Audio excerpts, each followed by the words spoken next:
โอเคครับสวัสดีนะครับผมเดี๋ยวตอนนี้คิดว่าพวกเรากำลังทยอยเข้ามานะครับgood evening everybody I believe that you guys are coming. Some of you might be stuck in traffic, but it's totally fine because it's going to be recorded and you guys can watch it in YouTube after 10 p.m.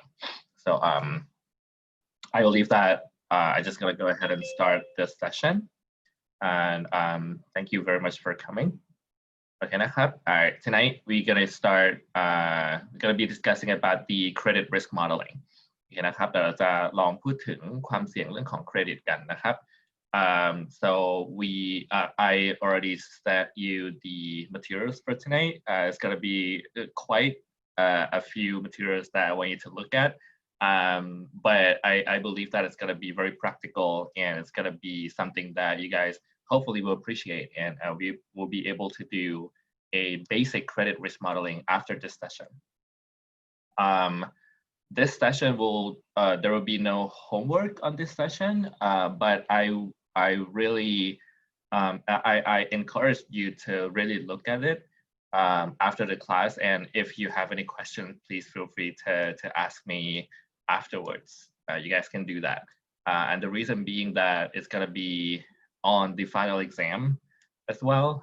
So I just want you to look at this, the slides and the code and the data set, because for the final exam, this will be, it will appear there นะครับเดี๋ยวลองดูเซสชันวันนี้เนาะนะครับแล้วก็ถ้าไม่เข้าใจอะไรก็สามารถถามได้นะครับ and you guys have a chance to give me questions and it will be show up on the final exam.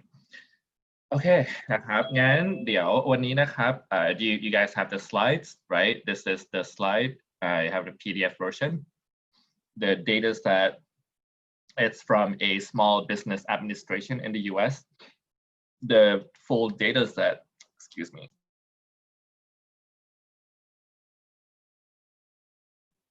So the full data set is a lot. So I only use a portion of that data, but hopefully it's going to be useful for the purpose of the class.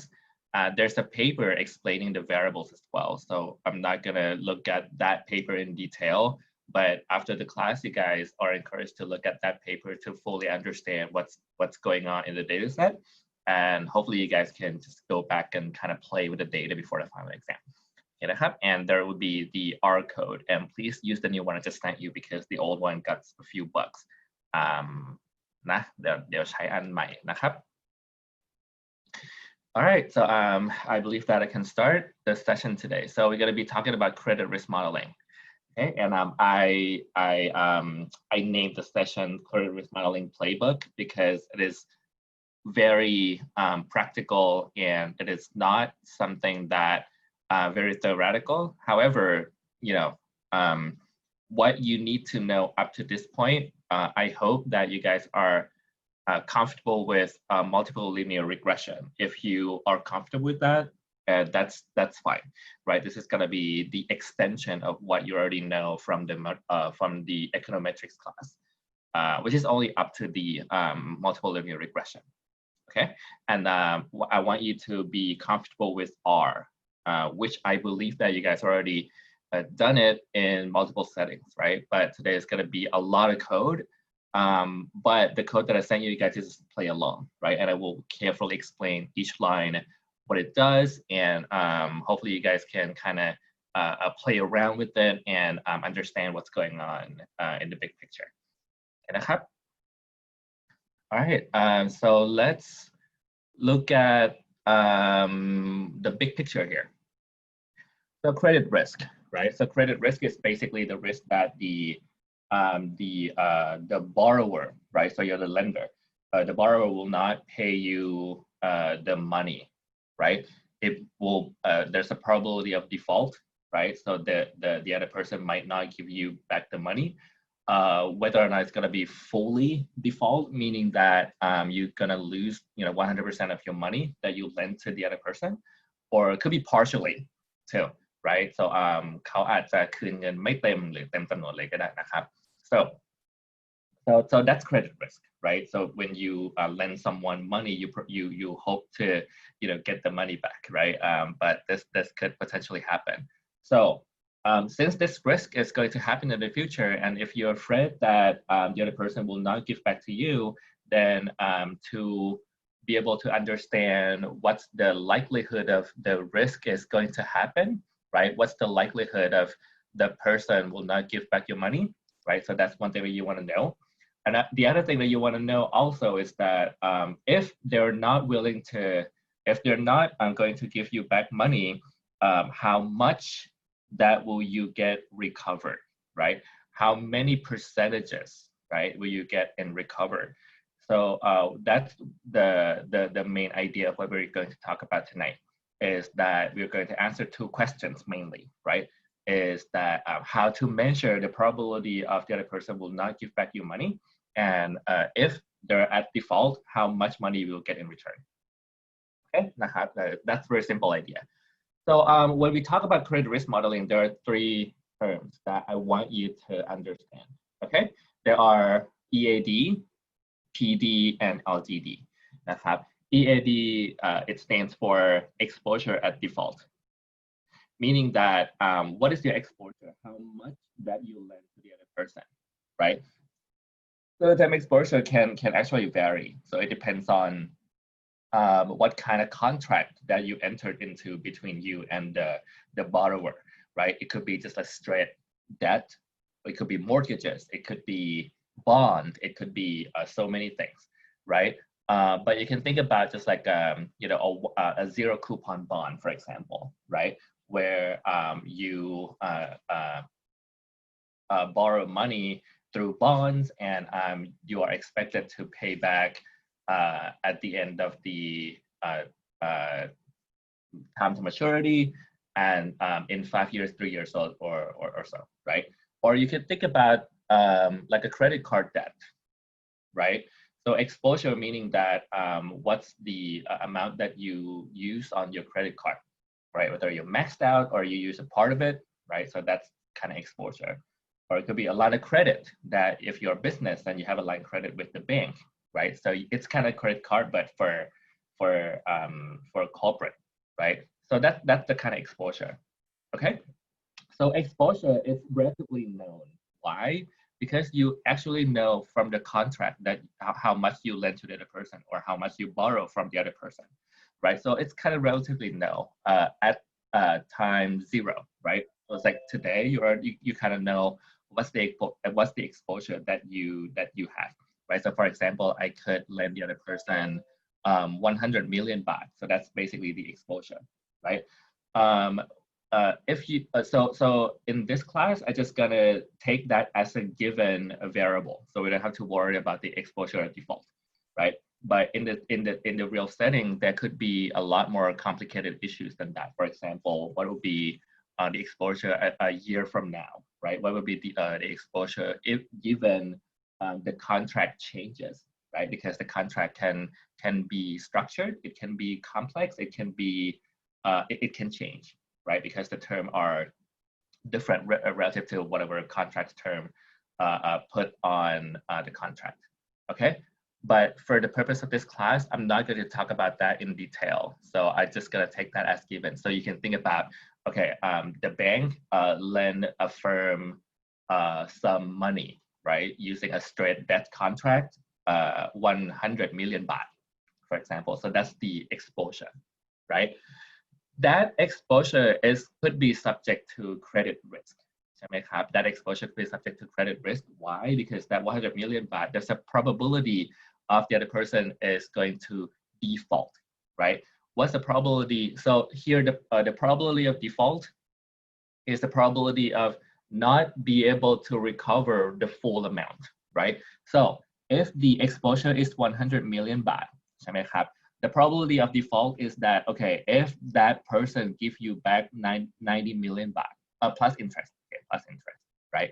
But if the other person give you back 90 million baht, that would consider default as well, right? You can think of the Garbin Thai, the TG, the Thai Airways situation where, okay, they're going to default, but the lender is still going to recover some of the money, right? But that event, we, for example, this event, we also consider that the default as well, okay?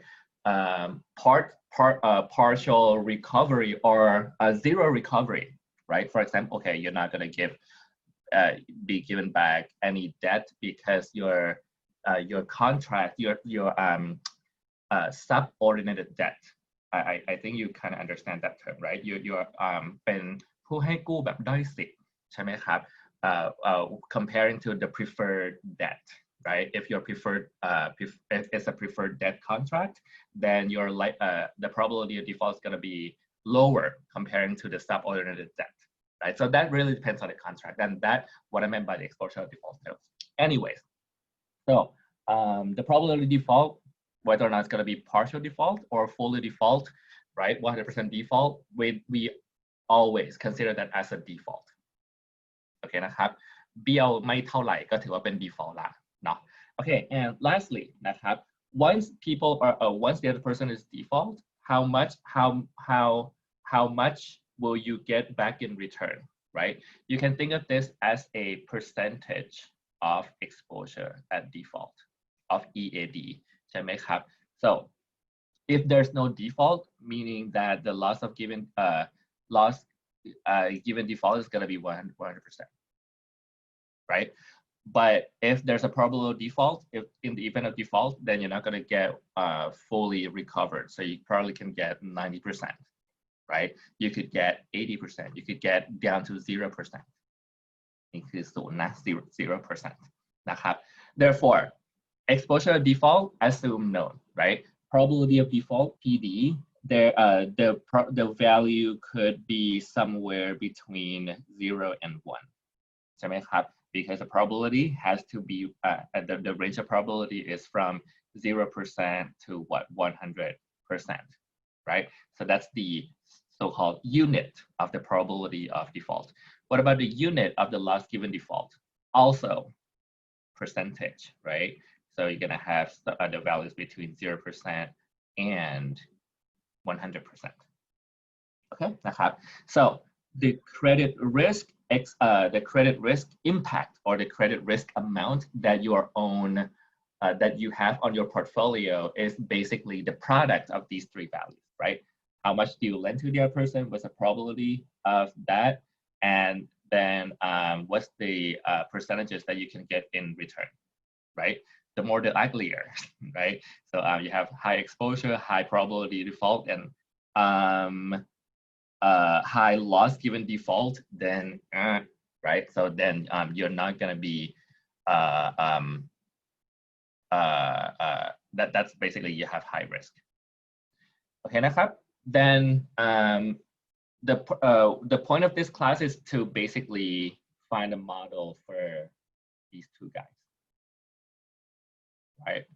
Model. Okay,นะครับ. So basically, we're going to talk about two models. Model number one, I'm going to talk about the probability of default first. Once you understand that, then I hope, I personally think that probability of default is relatively harder to understand. So if you understand probability of default, then the loss given default is going to be relatively simple for you guys. Okay,นะครับ. All right, let's look at the data first. Okay, so instead of just talking about the theory and the statistics and the proof and the math, I'm not gonna do that in this class, right? Because I want it to be more hands-on and more practical. Okay,นะครับ. So the data set is I got the data set from this paper. So this paper is from the journal Statistics Education. This is very cool because basically they got a lot of data set that I can play with, and I can teach this data set in so many settings. So I found this data set that basically talks about whether or not the loan should be approved or denied, right? So if you're a loan officer, then you are, receive the applications on loans, and you basically evaluate the risk of the other person, whether or not they're going to have a high or low credit risk, right? So this is the basic idea of that. right? So they're going to use this data to talk about the loss given default and the probability of default. Okay, so let's look at this data set together. But before that, let's just look at the data dictionary. Okay, this is a huge, well, not really huge. It's like 1,000 entries. It's just maybe 1,000 something observations. It's not that big, right? Each observation basically is one loan, one contract, right? So ข้อมูลนี้ก็คือมีประมาณ 1,000 เงินกู้ประมาณ 1,000 contract ใช่ไหม 1,000 สัญญากว่าๆใช่ไหมครับ but we have 35 variables, or we have 35 features that we can look at, right? So let's look at the first chunk of data dictionary. Okay, so we basically have the first one, identifier, right? So loan 1, 2, 3, that's not no big deal. We have borrower's name, borrower's city, borrower's state, borrower's zip code, right? So you can look at this information as, you know, borrower's characteristic, whether or not where they're from, mostly where they're from, right? You can look at bank name and state, right? So who's the lender, right? What's the bank's name? So this data is basically based in United States. So you know, Bank of America, Wells Fargo, all that, right? And this data is only a subsample from California state. So there's no other states rather than California, but the full data set has you know, everything, right? But this one is only California. NAIC. Okay, so NAIC is the North American Industry Classification System code. So this is the borrower's industry. Borrower industry. I'm not sure if you're familiar with the term PSIC, right? PSIC is Thailand Standard Industrial Code, right? So basically each company has a code name that kind of represent which industry they belong to. This one has that too. And I believe that we only look at parts of the industry, which I think is real estate, right? But I'm not so sure, but it's just one industry that we're looking at. So we basically can look at this data from the point of view that, okay, people are relatively from the same place and they are from the same industry. So there's we can basically say that there probably no industry effect and probably no geography effect in that. People are relatively homogeneous in this data set, right? So you can think of that in this way. You don't have to worry about that geography effect or industry effect. Okay, there's a loan approval date, if you're interested in that, right? And approval financial year, right? So if you want to look at this, it's fine. Okay, so let's look at more data, right? So this that was about the lender and borrower's characteristics, right? So now we can look at the contract, the loan contract, right? We have the loan term, right? If they're long term, short term, it actually comes in months, right? So 5 mean 5 months, 36 mean 36 months or 3 years, right? And this data set is from SBA. I'm not sure if you're familiar with SBA or not, but it's basically a government office, right? Government office that basically helping out small businesses, or SME in the United States, right? So this SBA stands for Small Business Administration. So you can think of here, I don't know, like เงินกองทุนที่ช่วยเหลือผู้ประกอบการขนาดกลางขนาดเล็กอะไรประมาณอย่างเงี้ยนะครับ so basically they have this chunk of fund and they loan this to so many businesses across the United States. Some people are good, some businesses can pay back in full, some businesses are they are, you know, went bankrupt and they're not going to be able to pay back the loan, right? And you'll see in this data there are actually a lot of people who didn't pay back the loan, right? The statistics here is about 30%, 30% NPL. If you do like that, it's like that's a lot, right? So why am I talking about this? Because it comes with like a like no M, meaning that number of business employees. So you can actually look at the size of the companies from this employment perspective. is it existing business or new businesses, right? So yeah, new business probably have they're riskier, right? So they probably have higher probability of default, maybe, right?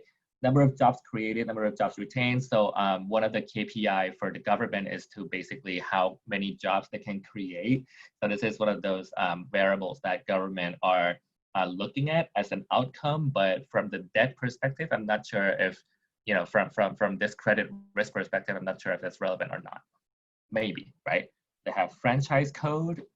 Yeah, franchise, no franchise, right? That could represent the size of the company, the brand of the company, right? And whether or not the companies are in urban area or rural area, right? Or zero is undefined, right? Yeah, so it could be, you know, urban versus rural. Is it going to be a significant effect on default or credit risk, right? Revolving line of credit, right? So is it the line of credit that you can, you know, revolve over time? Is it a low doc loan program? This is interesting, right? So this is one of the settings in the United States where, you know, smaller companies, they're poor, they're new, right? So they probably don't have that much of a trail of documents to prove their financial stance or financial strength, right? So there's a low doc loan program where you can get a loan with a relatively a lower number of, you know, documentations to prove your financial status. So you can hypothesize this as like, okay, if you have a enroll in a low doc loan program, you probably have a higher risk, maybe, right? So that could be something that you can look at.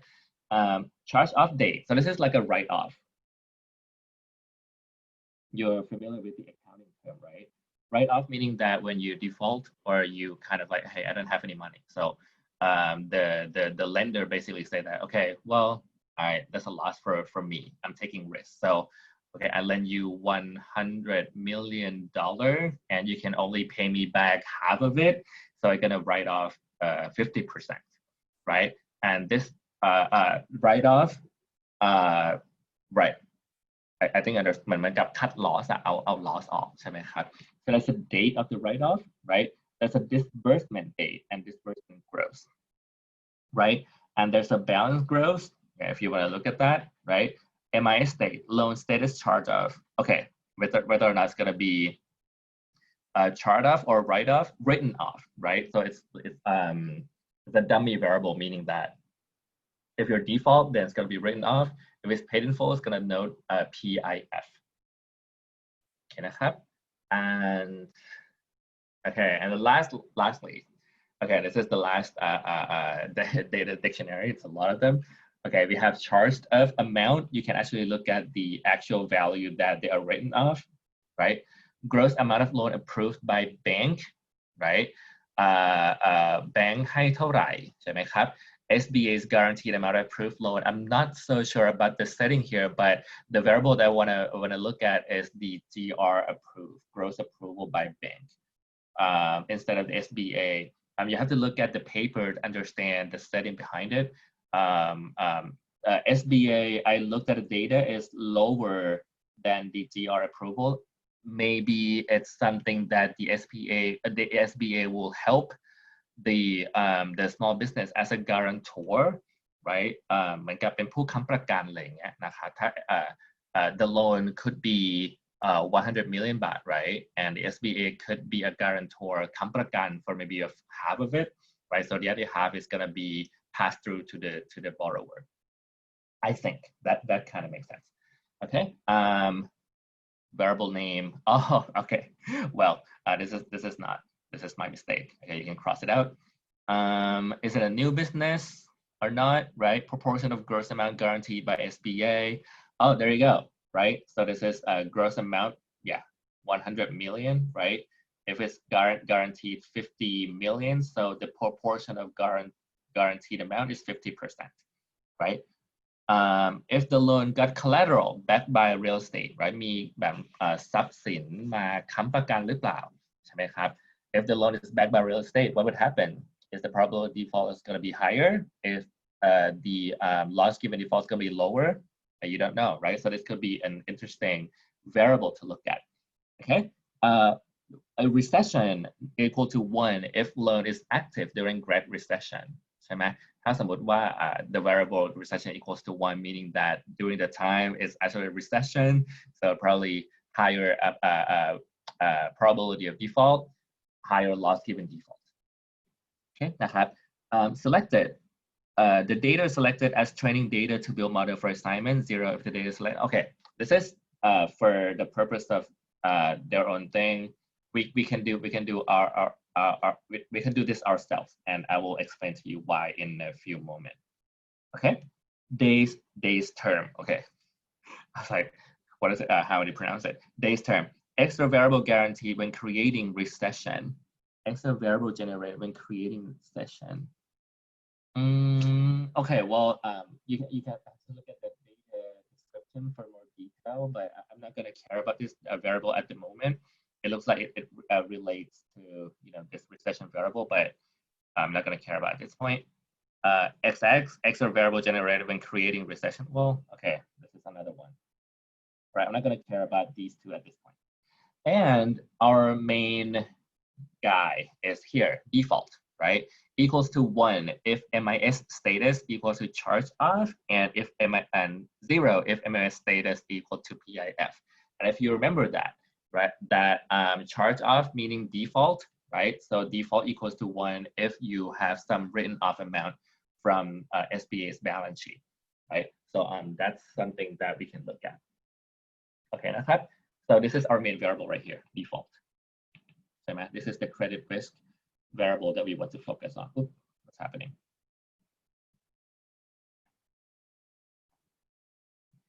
Okay, and now we can take a look at the Excel spreadsheet.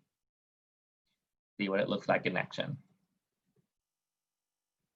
So I sent you 2 files. One file is the main data set, which looks like this. I hope you guys can see very clearly, right? So yeah, the first one selected is basically is their own thing. Don't care. You don't have to worry about it at this point. Yeah, you have loan number check. Yeah, you have like ID, right? Name. Wow, I actually see all the names of the companies. So we're talking about GDPR, right? And you have city and you have state, right? It's all California at this point. Zip code is start with 9, California, right? Bank, yeah, so there are some local banks, some national banks, so you can look at them, some international as well.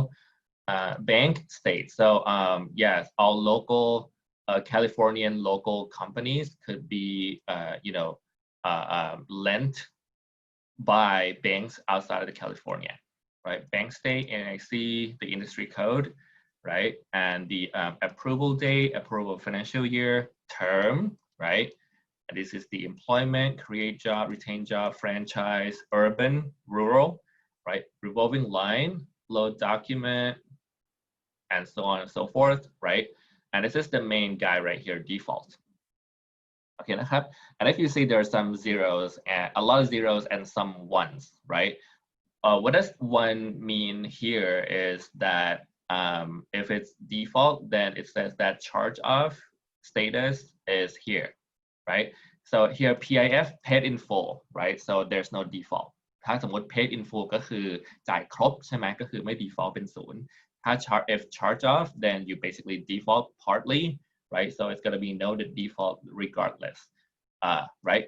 And you actually see here charge of principal gross, which means that if you're paid in full, then okay, you're paid in full, then there's no write-off, there's no written off amount, right? But if you have a written off amount, then the amount is going to be noted here, right? So for example, this guy, the bank actually approved how much 300,000 เกือบ 300,000 เหรียญสหรัฐใช่ไหม 297,500 US dollars, and this is the amount that being default, right?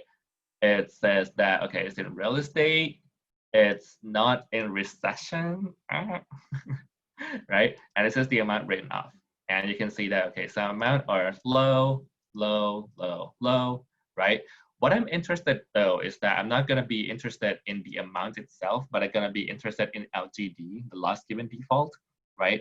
but loss given default is the percentage เป็นเปอร์เซ็นต์ใช่ไหม with the percentages, then what I will do in R, which you will see, is that equivalently, it's basically I'm gonna divide column Z with column AA right here, right? So this is the loss given default.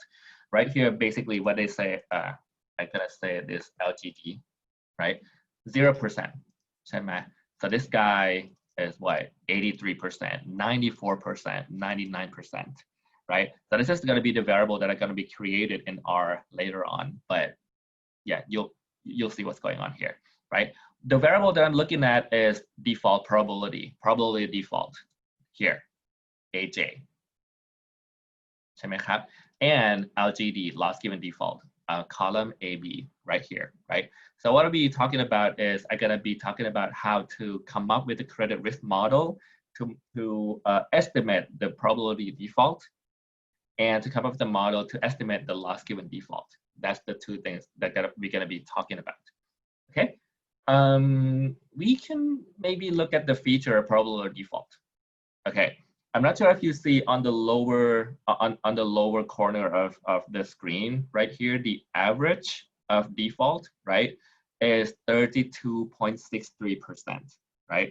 So yeah, เบี้ยวหนี้กันแบบ1 ใน 3 คิดดูละกันนะครับ data set นี้โหดมากใช่ไหม? So people default about 1/3 of the whole portfolio right here in California, right? That's crazy. What about the loss given default? So we look at this data set. Well, there are a lot of zeros here. So using the average number probably not going to be accurate. So what we're going to do instead is that I'm going to plot the chart using histogram, and you'll see what's going on, right?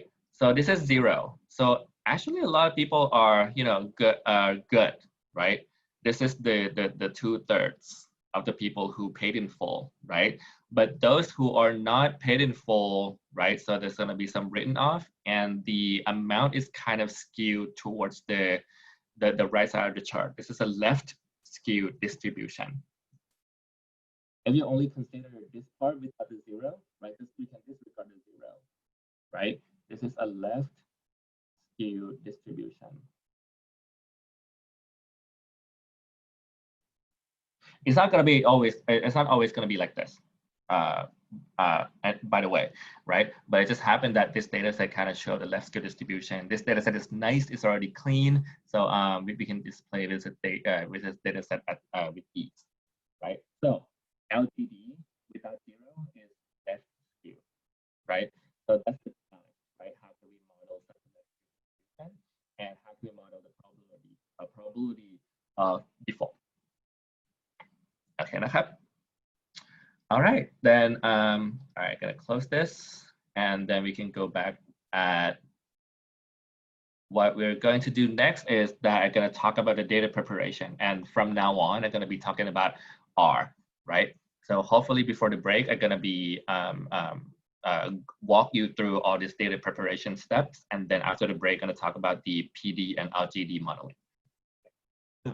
Data preparation to เตรียมข้อมูลนะครับ so first we're gonna do the data set import, right? So I'm gonna do that in R, which you'll see in a second. That Excel, right? We're not gonna work with Excel because this LGD PD model, if you'd want to do it Excel, you actually can do that, but it's gonna be hard as hell, right? R got some one-line code that you can execute, and it's gonna be very easy, right? So import that data set into R, and then we're gonna look at the data type. Right? Data type meaning that, is it a number? Is it a text? Is it a factor? Is it a date? Something like that, right? We're gonna look at that. And then data cleaning. Actually, a lot of time when data scientists actually do, all modeling, more than half of the time is to do data cleaning. So it's lucky for us to have that data already cleaned for us. So it's cool. We don't have to do that. We don't have to do this step. But to make things more interesting, what you should be doing is to generate new variables if needed, right? Because some of the data comes in text, some of the data comes in too many details. We probably want to create something that's called a dummy variable. น่าจะเคยได้ยินเนาะ dummy variable ใช่ไหมครับ? Or a categorical variables.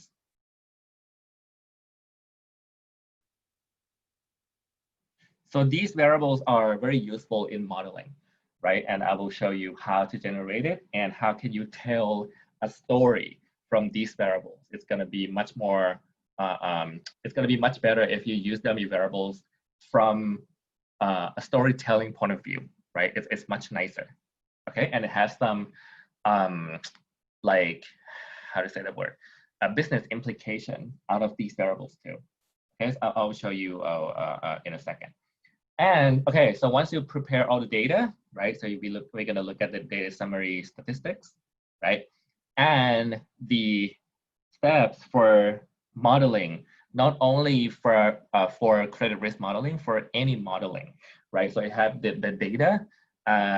Well, I think it's a good practice for you to split the data set that you got into 2 data sets, right? And this right now, if you're a true data scientist, they're split into 3 data sets, but now I just stick with 2. It's fine, right? So the first data set is called training. Okay, training or train data set is basically used to train the model, or in a better the better way to put it is basically to tell a computer to learn from the data, right? I'm gonna use some chunk of data to let computer learn, right? And then once they learn the pattern in the trained data, we're gonna use that on the test data, right? The trained data is to learn, and using that learning experience from the trained data to test on the test data to predict.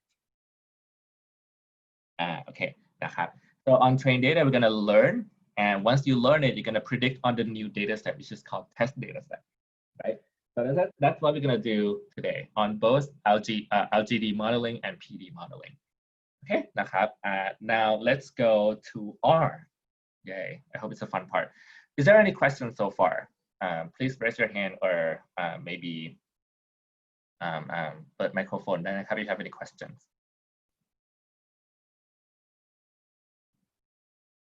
ไม่มีเนาะ ได้อยู่นะครับ I hope ได้อยู่นะครับ Okay, let's look in R. Yay. Now today's code, we have 136 lines. I hope that's okay, right? It's not too bad. Okay. Now, okay, before you start in R, I think it's a good practice to erase everything, right? Remove list equal to ls, right? That's the code that I use. It's gonna wipe out all the previous stuff that's already, on your R, right? That's my technique. Okay, I'm not sure if you've seen these 3 lines, but I want to talk to you about this first. Okay, so when you want to import a data set on R, previously when you learn R in our class, we basically use it for what? For GART modeling, right? And for option pricing and exotic option pricing. But now we're going to use it for another purpose. Instead of using as a calculator, now we're going to use it as a data analytic tool, right?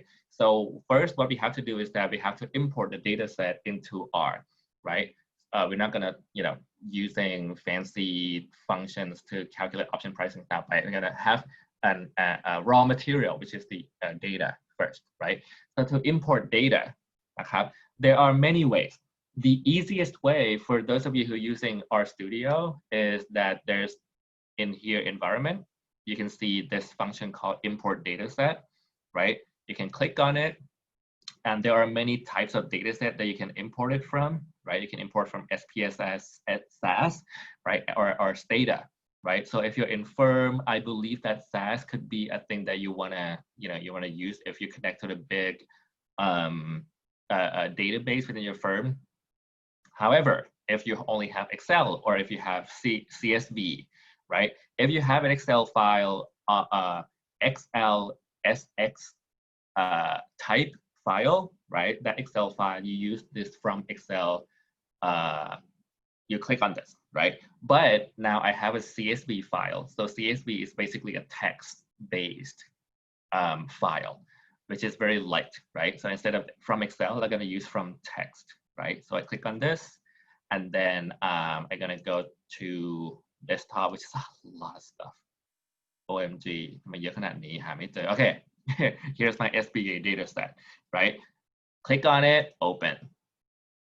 Okay, so it's gonna pop up this wizard tool for you to kind of like customize it however you like, right? You can rename it, you can do a lot of things, right? But right now I'm not gonna go through this in detail, but there could be some issues. For example, how can you deal with the missing data?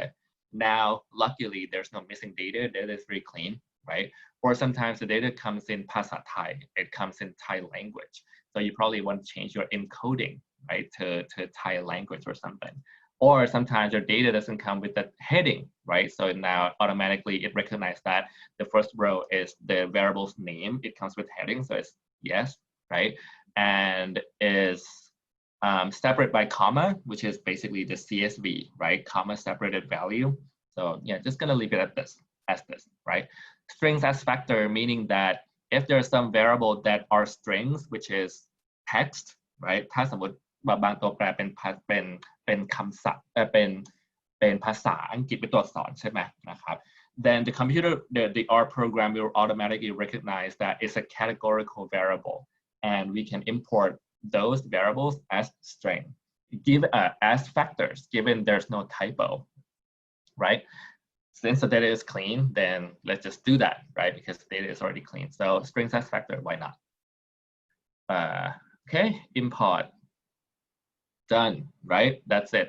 So you can actually see that once you import a data set, there's a data appear right here. There are 2,102 observations, right? So there are actually 2,000 something contracts here, right? And it comes with 35 variables, right? มี 35 ตัวแปรใช่ไหมครับ It comes in preview right here, so you can look at all the data, right? Down to, you can equivalently look at in Excel as well. We already looked at it, so I'm just gonna skip that, right? But just make sure that, okay, it comes in the data frame or table in the way that you want to use it, right? You see default, right? LGD is not here yet. If you remember, I created LGD by taking a ratio between charge of principal gross with gross approval, right? But yeah, we're gonna create that in R, and you'll see that's gonna be very easy. Okay, ปิดไปก่อนนะครับ. All right, so we can manually import the data, or if you want to use code, right? I can show you how here in a second as well. So there's a function called getWD. Get meaning get, right? WD stands for working directory, right? So you can actually run this function, getWD, control enter, and you will see, oops. Okay, I think you have to put open close brackets. There you go, right? So right now the computer recognized that, okay, R will look at this folder when they're working, right? So right now, when I put getWD, R will automatically look at everything on my desktop, right? It's not gonna look in any other folders in my computer, just on desktop. You can actually connect this to like an online or server or anything that you like to, right? And if you want to set working directory to somewhere else, you can do that, right? Since I set it to desktop, then yeah, it's already on my desktop, right? But if you want to set, okay, like my data is in my document, right? Or my data is in my D drive. My data is on my external hard drive, right? So you can basically change the working directory here to basically pointing R to working at a specified folder to make your life easier later on, right? So you can do that, but I don't want to do that now, right? So right now, everything they're looking is on desktop, right? So what I can do also is that instead of using this import data set to import my data manually, I can use the code to import the data from just this one line too, right? So I have to make sure that this file, SBA dataset.csv, right, is already on my desktop, right? Then I can use this read.csv function to get this data as well. So let's try, right? I'm gonna read this data, and then the computer already know that everything is on my desktop. They're gonna look at this data is on my desktop, then boom, right? There you go. You can get this data as well. Okay,นะครับ. And when you get the data, just want to make sure that, okay, you know your data in and out, right? The first thing that I like to look at when I look at the data is to look at this function. It's called STR, stands for structure, right? Data structure meaning that, okay, how many variables that you have and what kind of data type that you have, right? So okay, I can run this code. And you can run with the chart too. It's just a comment, it doesn't matter. Okay, and then you'll see that you have, whoa, a lot of data, right? So for example, name, right? This data has a name. It now strings as factor, right? It recognizes every name as a factor. And you can see that there are 2005 levels. There are 2005 firms that have a loan with the SBA, right? The first one called 1 AM World Express, 2 AM World, so on and so forth, right? And yeah, you have bank, right? There are factors. There are 155 banks and First Centennial Bank, so on and so forth. Default, right? So default is INT. INT stands for integer, right? So เป็นจำนวนนับใช่ไหมครับ just 0 and 1 ใช่ไหม You get the idea. Okay, that's just basically like just to get a feel of what your data looks like. Okay, now what's more interesting is that now we already have 35 variables, but I want to create more variables that could be relatively more interesting to look at, right? Actually, let's do the data summary first. Okay, let me type this summary. SBA data set. And be careful, right? R is case sensitive, so you have to make sure that capitalize, uppercase, lowercase are accurate. Okay, summary, boom. What do you see? Okay, default. We already looked at the in Excel, right? That the average default is about 30-something%. So it shows here too, right? But it shows more than that. Minimum, first quintile, median, third quintile, maximum, right? You can see, okay, GR approval. So this is the gross approval. How much loans do these companies get? The minimum is just like $4,500 grand, $4,500, right? So แสนอะไม่เยอะนะครับ maximum is what 2.35 million US dollar, right เกือบ100 ล้านบาทใช่ไหมครับ so this is the maximum, right? The mean is 200 grand. It's not bad, right? What else? So here just a summary statistics, right? What I want to do though is that I want to create the variable that I want to look at specifically, right? For example, I want to look at, I don't remember which variable I look at. Rural, okay. Urban rural variable, where is it?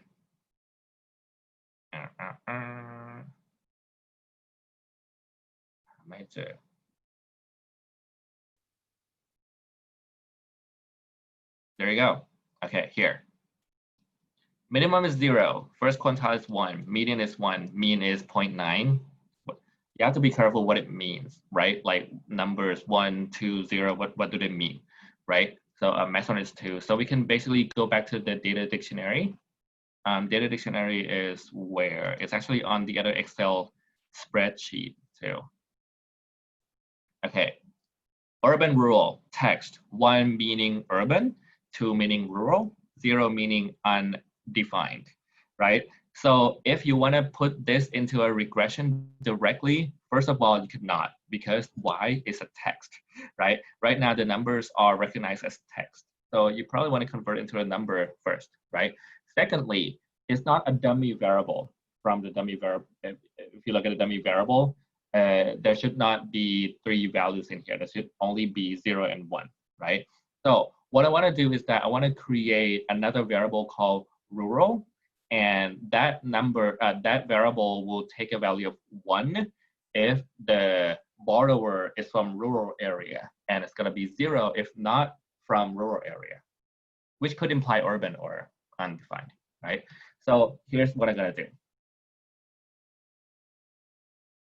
I'm going to the line number 21 on my screen, right? I'm gonna use this function called if else, right? เหมือนใน Excel เลย if else ใช่ไหมครับ So what I want to do is that if this data set, data sign meaning that this data set has a variable urban rural, right? So when you read it, okay, this data set I want to call urban rural, and if it's strictly equal to 2, I use to equal sign to basically say that, hey, if this value equal to 2,ใช่ไหมครับ if urban rural equal to 2, then make it 1, otherwise 0 นี่ใช่ไหมครับถ้า rural ให้ rural มันคือ 2 ใช่ไหมก็ให้มันมีค่าเป็น 1 ไม่งั้นก็เป็น 0 and then what I want to create a new variable called rural and then append it, right? Put it on this side, create a new variable and on the same data set, SBA data set. So basically, I'm going to have a new variable rural on this data set, which is rural equal to 1. Okay, so when I run this code, right, number 21, and then I can basically look at the summary statistics of this guy, right? What you can do is that you can use a summary function again, right? And then you put that variable's name. Oops. Yeah. So when I put a variable's name, I want to be a little careful because I have the data set and the variable's name used and connecting with the $sign, right? I think I can just use the term, the word rural alone, but okay, let's try this first. Okay, so now I'm seeing that now I have the new variable called rural, right?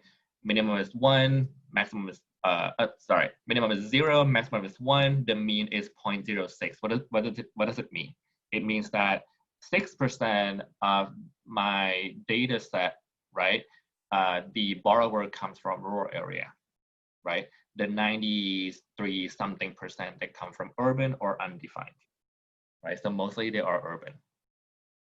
Okay, เห็นภาพเนาะนะครับ so I want you to be comfortable with using this code to create dummy variable however you like, right? If you want to tell a story about whether or not the rural people, rural business, they like it to default or not, right? Is there other variables that could be interested to look at? Let's see. Okay, revolving line. Okay, low dot. Okay. Yeah, I think this is a yes.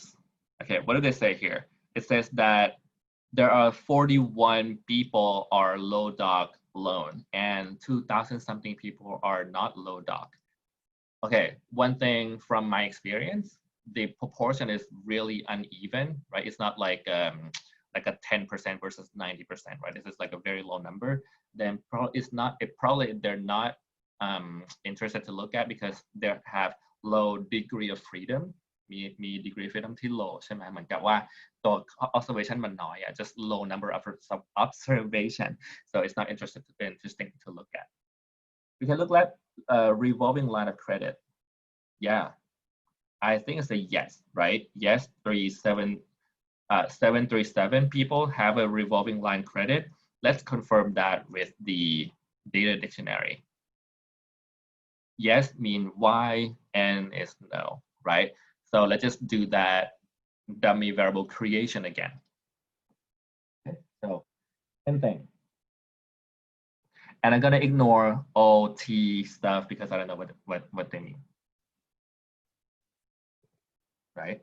So revolve, right? Just gonna use the term revolve. Revolve, right? If it's equal to Y. Okay, so make sure that if you put number, so it's okay to don't have the quotation marks, but for text always have a quotation marks on, right? ใส่ฟันหนูเข้าไปด้วยนะครับสำหรับที่เป็นตัวอักษรเนาะ yes putting 1 otherwise 0 boom. Oops. Revolve value logical replacement has 0 row, data has, okay, let's see, revolve if data set, oh, there's no, okay, I have to This one has to be the variable's name. Sorry. Yeah, they don't know the variable revolve yet, right? But they know ref line CR, right? There you go. Okay, and then I can look at the summary of this guy. Oops.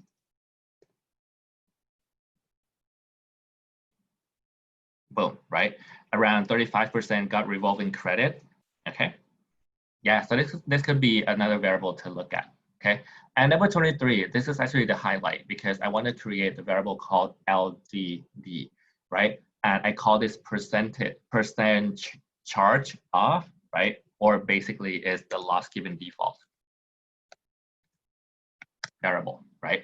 So how do I calculate it? I calculate using the charge off principal growth divided by the gross approval by the bank, right?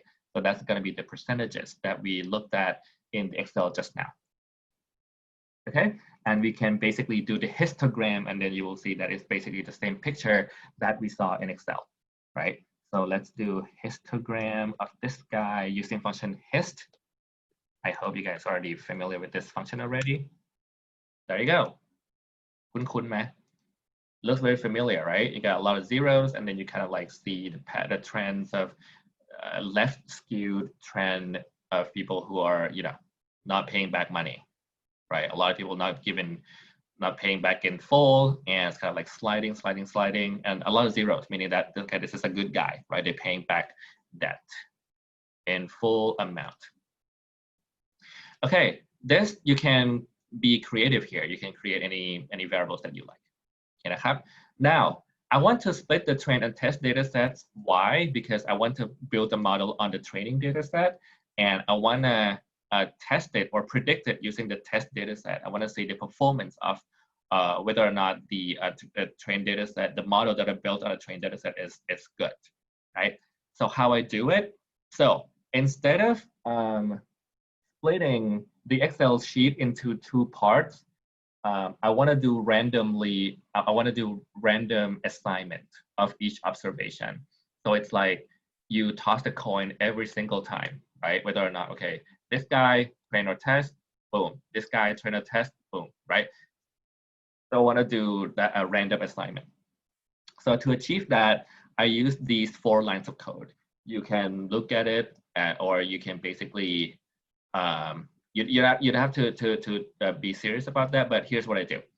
At first, I set seed, right? Again, seeding in Excel, sorry, in R, meaning that you want to be able to recreate that on any computer. It's going to produce the same result no matter what, right? You can leave this, or you can set the different values. Instead of 101, you can set seed equal to 1 if you like, right? But it's going to be the same result going forward when you run it on any computer in the world. Okay, so I set seed 101.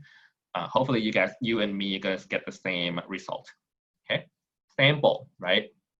So what I do is that I create a sample from SBA dataset, and I'm gonna split into 75% of the data is gonna be randomly assigned into the trained dataset, and obviously the other 25% will go to the test data set. And I'm using these 3 lines of code. Okay, you can go back and look at it, how I done it, but this is basically the logic behind it. Okay, and now we can look at the SBA data set, train and test. Now I haven't run this line yet. There you go. So I ran these 4 lines. So now I got the train and test data set. So out of the 2,000, about 1,500 go to train, went to train data set, and about 500 went to test data set. So everything we're going to be doing on a train, right, basically is the model estimation. And once we get that regression model, and then we're going to put that on the test to predict the value. Okay. You can look at the summary statistic, right? So the SBA data set, you can look at everything, but I want to, let's look at default and percent charge off, because this is basically the Y values that we're looking at, right? default, the main data set got about 30%, right? Percent charge off, the mean, okay, median is 0 and mean is about 27%, right? The train and the test data set, since they are randomly assigned, right? So relatively, they should have around the same percentages, whether or not it's going to be a train or test data set, right? That's how that's how it works on randomly assignment, random assignment, right? Okay, so let's look at train. Around the same, right? Seeing that default around 33%, right? Percent charge off or the loss given defaults about 27%, still relatively the same. And test data set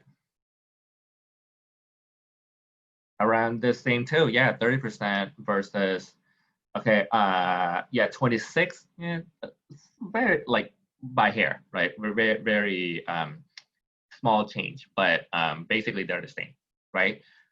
Some might ask, okay, how many percentages of the test of the total observation, how much should go to train, how much should go to test? There is no consensus of how you want to do it, but practically people would do something around this window, right? Like 75 versus 25, 60 versus 40, 80 versus 20. So it really depends on how you want to do. To be prudent and to be very careful, you probably want to try, all the possibilities too. For example, you can do 50-50. That's probably, that's kind of rare if you do 50-50, but okay, you can do 60-40, 40-30, no, 70-30, 80-20. It really depends, right? You can do 3 scenarios if you like. Okay, that's that. So next, we are going to talk about probability of default modeling, and then we're going to be talking about the loss given default modeling. Okay, but right now, I think it's about time for you to have a break, and then we can come back in 13 minutes. How about we start the next session at 7:30? นะครับเดี๋ยวกลับมาตอน1 ทุ่มครึ่งนะครับแล้วเดี๋ยวเราจะมาขึ้นเรื่องของ probability of default modeling ครับเดี๋ยวไปพักก่อนได้นะครับเชิญครับ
โอเคครับกลับมาแล้วนะครับตอนนี้ทุ่มครึ่งเนาะเดี๋ยวเรามาต่อในช่วงที่2กันนะครับ it's already 7:30 now we're going to talk about the second part of our class and it's going to be my last session with you guys too so what we've talked about in the first session is basically we talked about the basic idea of credit risk modeling, right?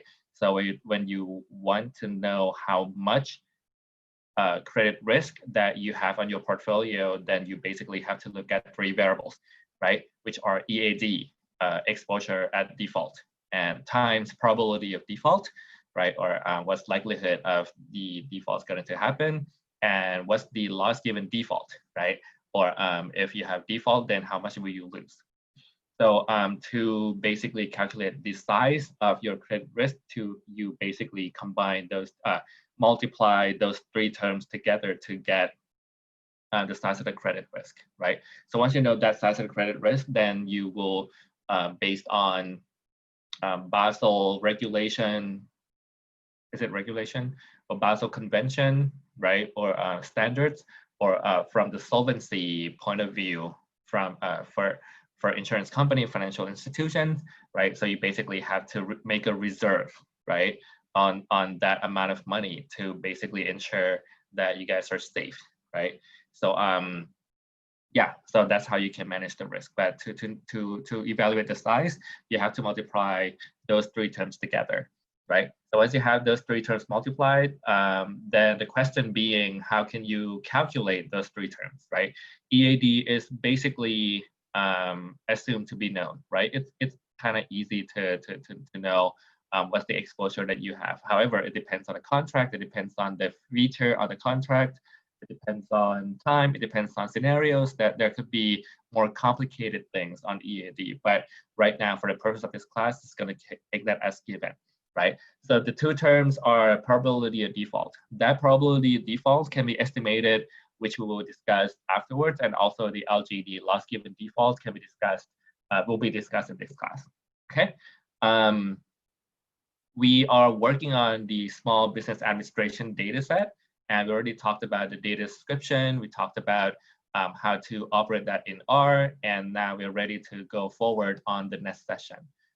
Okay, so let's talk about the probability of default modeling, okay? I already mentioned that if you guys can understand this, then the loss given default is gonna be easy peasy for you. Okay, so I want you to pay attention to this session. Okay, so probability of default. ตอนนี้คิดว่าทุกคนน่าจะฟังอยู่เนาะนะครับช่วยยกมือหน่อย or how many of you have heard of the term logistic regression raise your hand ครับใครเคยได้ยิน logistic regression บ้างครับยกมือขึ้นครับ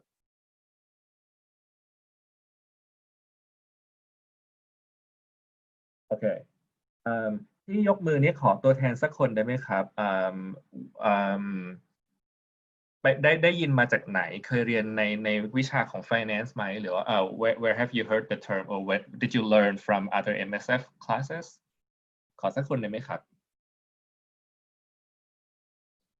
โอเคอาจารย์ White oh sure nice okay now we basically gonna repeat that Ajahn White's session however we're gonna be talking about the credit risk and setting I hope it's going to be a good review on that. But if you have any difficulty, please feel free to go back to Ajahn White's lecture and to appreciate the detail of what's going on. But now it's going to be a higher level than that, right? So we're just going to basically use that for credit risk modeling application. Okay, and we're going to do that for the what we call discriminant analysis, or to basically tell which of the borrower will be default or not, right? So that's going to be our application here, and we're going to do that in R, okay, instead of doing another program, right? And also, please raise your hand if any one of you have heard the term GLM before. GLM stands for Generalized Linear Model.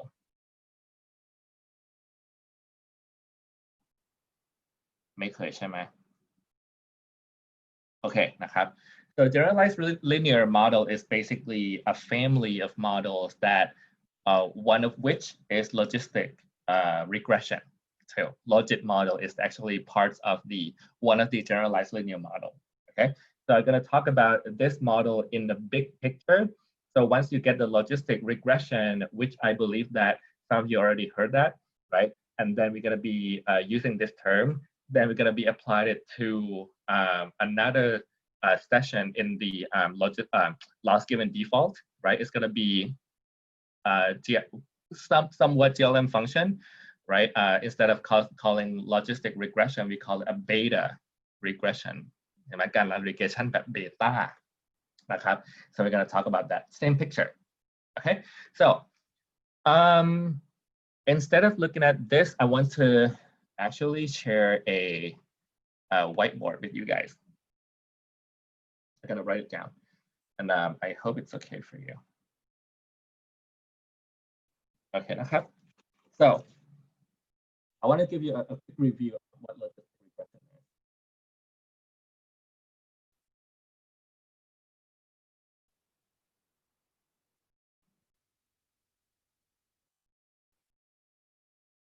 Okay, there will be no proof or nothing like that, right?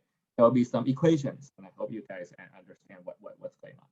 Okay, so basically, when you think about a simple regression or just multiple linear regression, what you have is a variable called y, right? And you have on the right-hand side are parameters, right? Intercept plus coefficient beta times x, right? That can be beta 1 x1 plus beta 2 x2, etc. Right? So this is just a linear regression, right?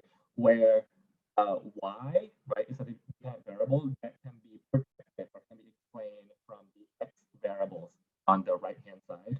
And these x variables are combined using this it's a linear combination of these variables, right? What you basically do is that you have data and then you estimate the alpha and beta, right? ไม่ได้ยินเสียงเหรอครับ Okay. Are you able to hear me clearly at the moment? Okay, let me, yes ค่ะ thank you ได้ยินแล้วนะครับ โอเคขอบคุณนะครับถ้ามีไม่ได้ยินอะไรก็บอกได้นะ if you don't hear me clearly please feel free to let me know anytime. Okay, now so linear regression is the following. You have this on the right hand side, the potential value, right, or range, right? Range of these values. So let's just say that it can be any real number, like R. Right? Now let's go back to high school a little bit, right? So S can be any real number. So when you multiply with a number and then you take the sum or subtract them, then the range of these values on the right-hand side can still be any real number, right? It can be anything from negative infinity all the way to infinity, right? It can be any number. And the variable y that you guys are basically used to when you run a multiple linear regression, the variable y can also take any value, right? It can be any real number. So for example, you can think of or you can think of like y being a financial returns, right? Where you take a log of today's price divided by the price last month, right? Like a log return, right? So that could be your y, and your x's can be like a market return. It can be other farmer French factors, right? You can think of that linear regression on that application, right? But right now, what we're talking about is a logistic regression. Here, what do we have, right? What we want, here's what we want, right? What we want is that our y is no longer a real value, right? Our y is default equal to 1, or not default equal to 0, right? Y can only take up two values, 1 or 0, that's it, right? However, your usual regression y can be any number, but now we restrict y being 0 or 1, right? But the variables on your right-hand side are still x's, and x can be any value still, right? So you still have alpha plus beta 1, x1 plus beta 2, x2, etc. Right? So the question, the obvious question is that, hey, the guys on the right are real values, right? But the guys on the left are just 0 and 1. So how can that be reconciled, right? เราจะเอามาชนกันได้ยังไงในเมื่อทางขวาเป็นจำนวนจริงทางซ้ายมันเป็นแค่0กับ1ใช่ไหม How can we reconcile the two sides, right? The tricks is to use a thing that we call in statistics, we call it a link function. Okay, right? Link function is the following. Okay? So let's instead of considering y, right, being in our application by default, right, 0 or 1, right? I'm not gonna talk about y at the moment. I'm gonna talk about a new variable called mu, right? Mu, right? I want to call mu probability of default.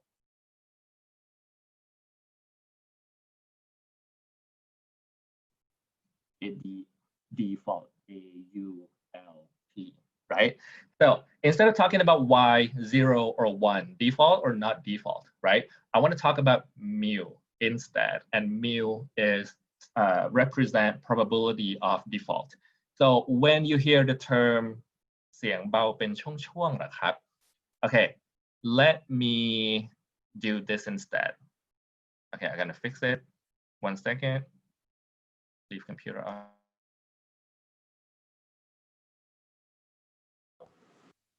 Okay ครับได้ยินเสียงผมไหมครับ Can you guys hear me clearly? Yes. Okay ขอบคุณครับ Now I'm using iPad, microphone from iPad instead of my laptop. Yeah, sometimes things are mixed up. Yeah, I think my laptop is like running on other things as well. So that's why but iPad is less busy. Anyway, so again, instead of talking about the linear regression, now I'm talking about the logistic regression, right? But the pain point of the application that we want is that our y is 1 or 0, but our x's can be any real number. So the question being, how can we reconcile the two sides, right? Because we were talking about equation, left-hand side and right-hand side must be the same thing, right? So here's what we do. We use a link function. A link function is the concept, is a tool, let's say it's a tool, right? It's a tool in statistics that we can reconcile the two sides, right? So now I want to left out the y first. So let's just disregard the y, 1 or 0, right? But I got to talk about mu instead. I want to call mu being a probability of default. So when we talk about probability can take a value between what? 0 and 1, no? It can be any value between 0 and 1, right? Cannot be 2, cannot be negative, right? Has to be between 0 and 1. Now, I'm talking about mu. So, however, on the right-hand side, I still have alpha plus beta 1, x1 plus beta 2, x2, etc., right? On the right-hand side, I still have the real number, right? But now, a little bit better, because on the left-hand side, I have something between 0 and 1, continuous variable. On the right-hand side, also continuous, but they're not the same range, right? They're not the same monster. The guys on the right have the real value. The guys on the left are between 0 and 1. So what do we do to reconcile the two sides? We use something called link function. So the link function is basically a function that transform things that are in real number onto a 0 to 1 space, right? So I just basically apply this function. Let me call this function G inverse. It will be clear in a moment why I call it G inverse, right? G to the power of -1, right? G inverse. Yeah, let me call it G inverse, okay? So this G inverse is another function, right? It's a function, but we're gonna call it a G inverse, right? This G inverse function has a property of converting this number, right? So basically, for example, you have alpha equal to 10, right? Beta is 2, x is 10, plus 200, x is 1 million, right? You can put any numbers here, but once it goes through the G inverse function, it's gonna convert to mu, and that's gonna be between 0 and 1, regardless, right? Can you question. This is a question. Can you think of any function that could convert a real number onto a 0, 1 space? What type of function can it be? Or what G inverse can be?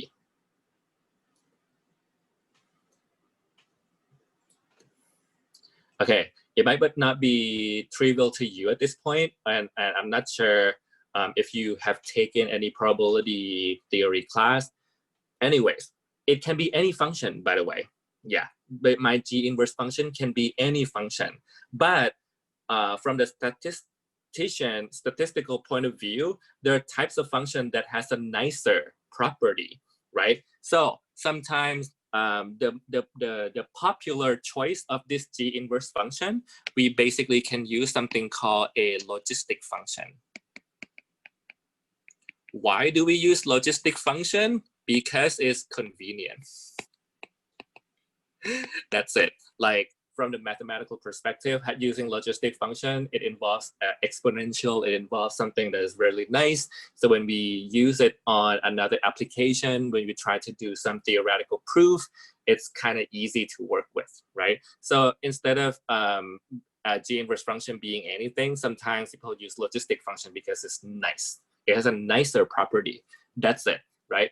Sometimes people use a PDF of a normal distribution ใช่ไหมใช้กับ PDF ของ distribution ที่เป็น normal ก็ได้ G inverse can be that function too, right? But the relatively more popular choice is to use a logistic function. So now my G inverse is the logistic function, right? What does logistic function look like? So mu equal to, right? G inverse is the following: e to the x divided by 1 minus e to the x, right?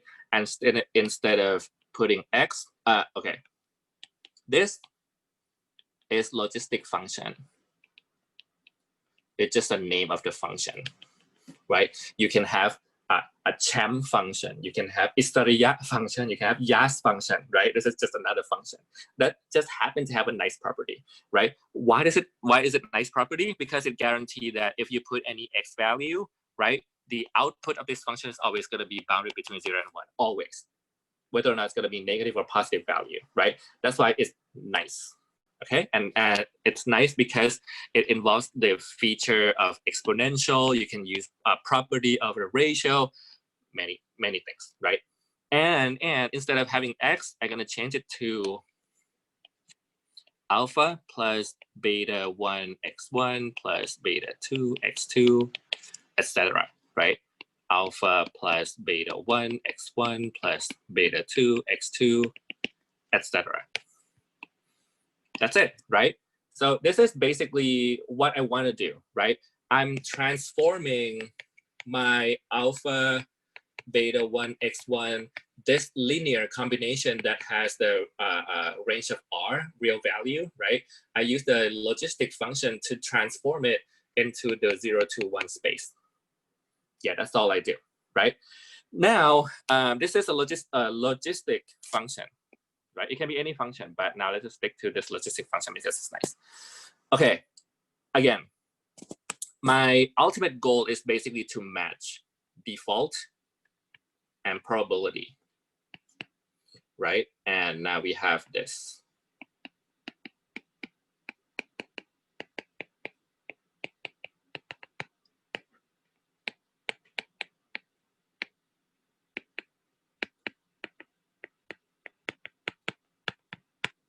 Okay, คิดว่าโอเคนะครับ Now, this guy and this guy are matched, right? It's okay. You can basically compare an apple to apple now.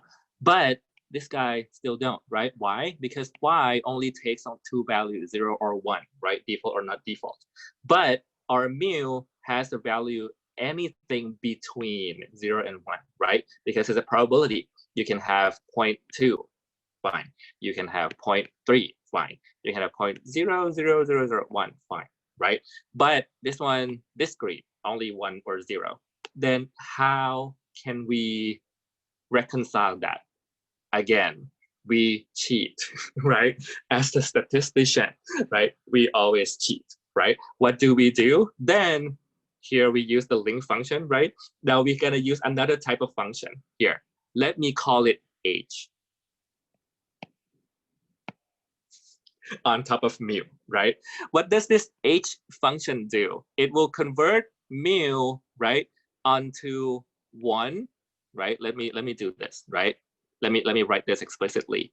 If mu is greater or equal to any number c นี่ขอเป็นตัว c นะครับ if mu is greater or equal to c then I'm gonna call y equal to 1 otherwise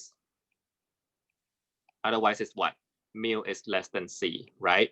Then y equal to 0 นี่ศูนย์นะศูนย์ that's it. That's the purpose of function h, right? This function has a name. It's called index function. นะครับ This is index function. What does it do? It basically converts anything. It can convert the real value too, right? But what it does basically is to split the set of any a set into set A and set B mutually exclusively. Yeah, mutually exclusive sets, right? And if mu greater than c, then y equals 1. If mu less than c, then y equals to 0, right? So that's the index function. So what do we do here, right?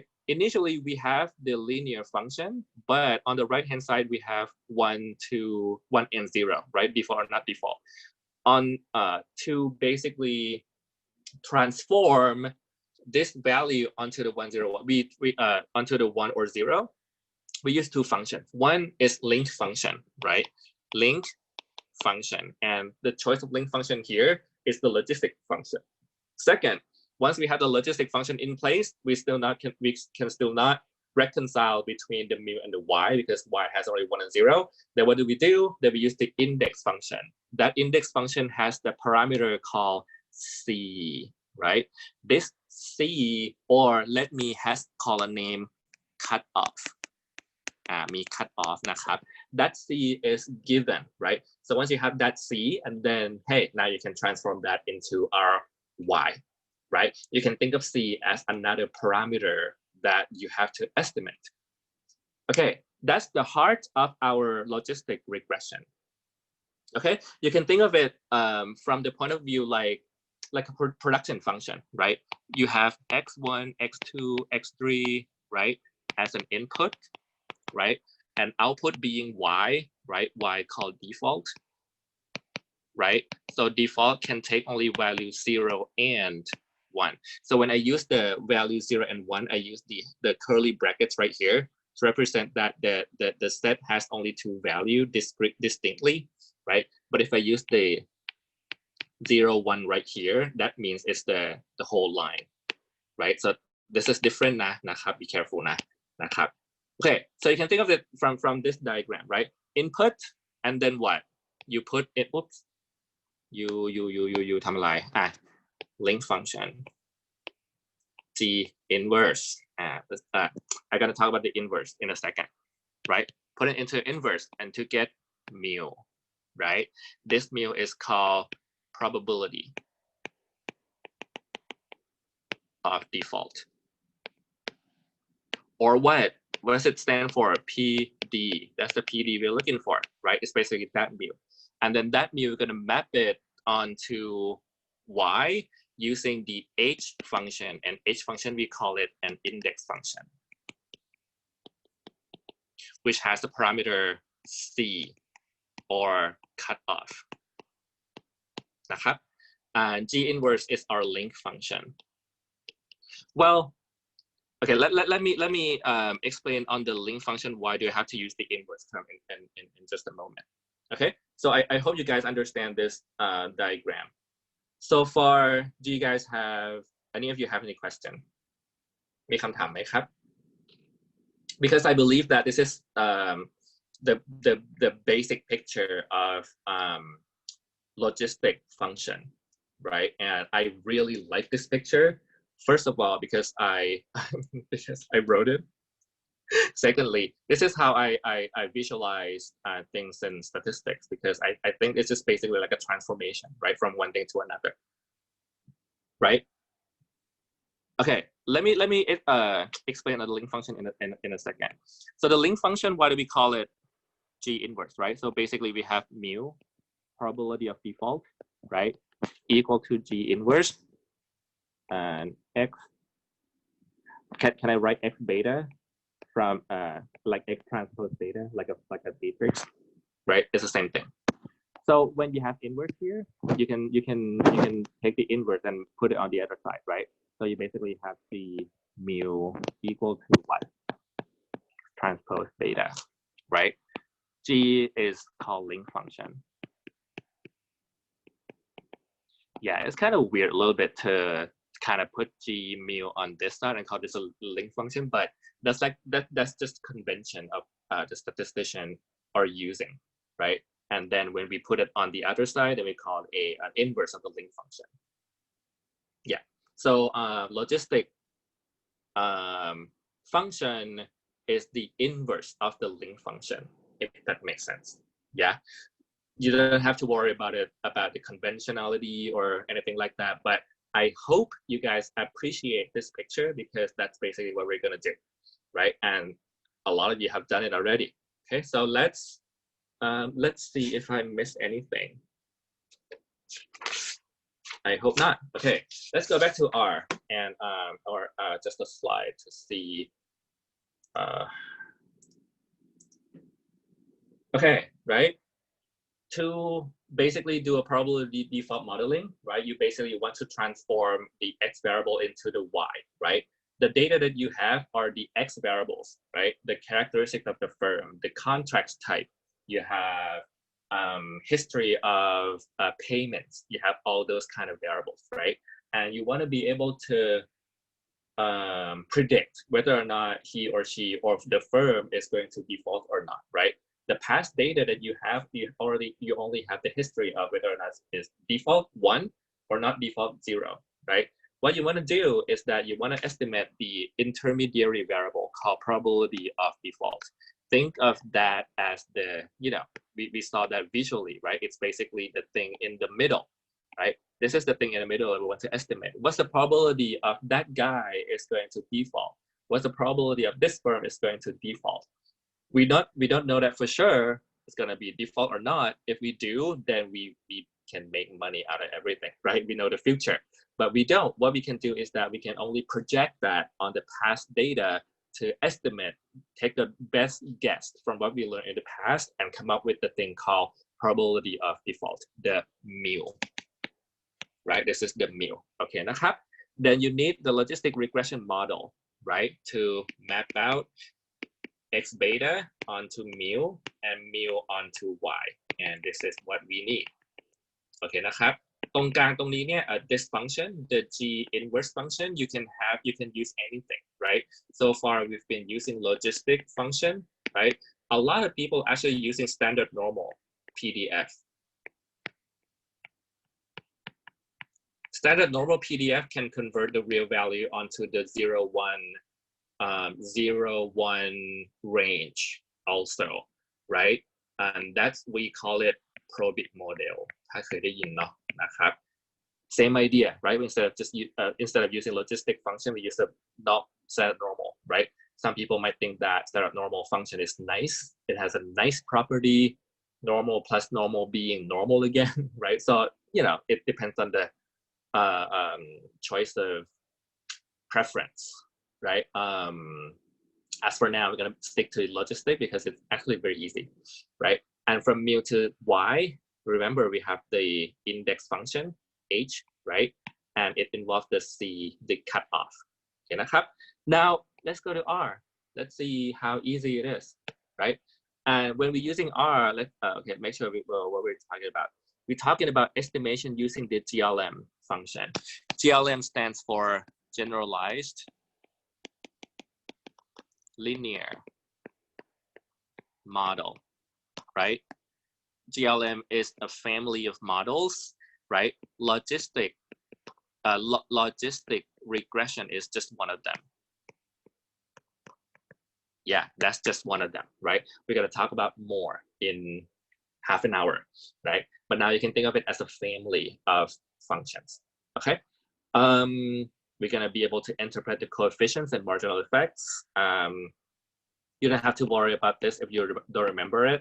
You can go back and look at it later. But what I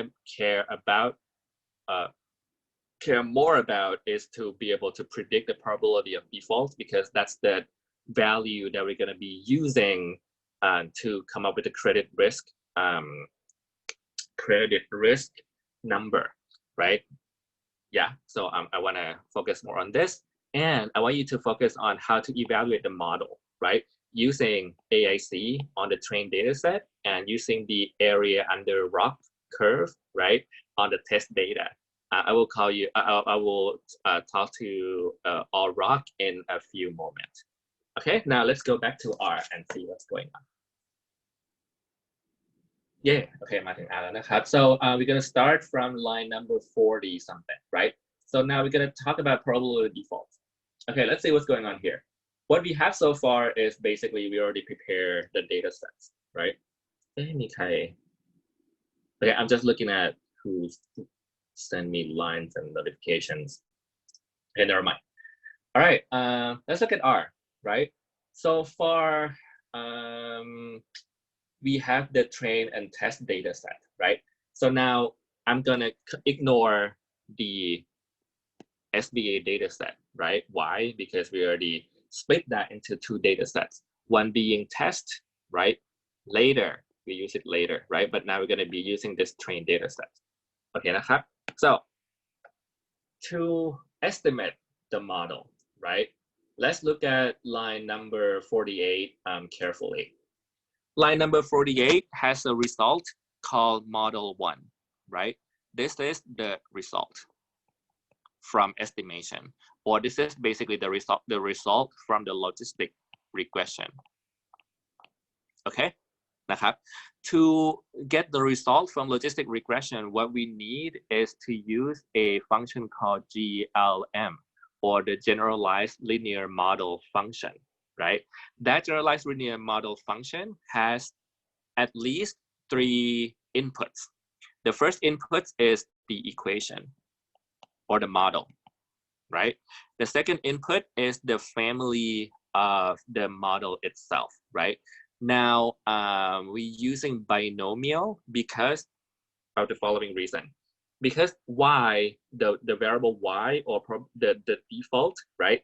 The default has the number, only takes 2 number, right? 0 or 1. 0, 1, 0, 1, 0, 1, that basically correspond to a binomial distribution. To be exact, it actually correspond to the Bernoulli distribution. ถ้าจำได้นะ อันนี้แบบความรู้เก่าละ This is like something from undergrad, I hope, right? So Bernoulli distribution takes 2 values, right? So now, why do I have to pick family equal to binomial? This basically depends on the y, right? Our y is default. Default takes 2 values, 0 or 1, randomly. What is the random variable corresponding with the 0 or 1? Ta-da! It's Bernoulli distribution, or it's a special case of the binomial distribution. Therefore, we put family equal binomial right here. Always. Always. This is for logistic regression. Okay. And the last part is what? Train. This is data set. Easy, right? So I hope this is easy for you. Okay. So we're using the GLM function to estimate the logistic regression to come up with the result called model 1. We're using 3 inputs. 1 is the model, right? 2 is the type of the model. It's binomial because it has to correspond with the y. Right? The default has 0 or 1. That's why it's hence binomial. And lastly, it's a data set. Now let's look at the equation carefully. So what do I have here? I have default, right? Let's write it down right here. Default is y, right? Okay, let's not, okay, yeah, y. Y, right? Because default has 0 and 1. This is y, right? And then I have this, we call it tilde, right? Tilde. If you look at tilde, it's basically the hotkey on the top left corner, right? When you เปลี่ยนภาษานะครับ I think in English we call it grave accent, right? มันมีชื่อนะ grave accent นะครับ instead of using equal, no, we're not using equal now, we're using this grave accent, okay? And then what? Why grave accent? And then you just simply put the variable x's that you would like to put in order to make a prediction on the default. You put here you put basically the x that you probably think that might affect the probability of default. For example, I put term ใช่ไหม term มันคืออะไร term is how long is the debt, right? The longer the debt, so my initial hypothesis, I would think that the longer the debt, the higher probability of default.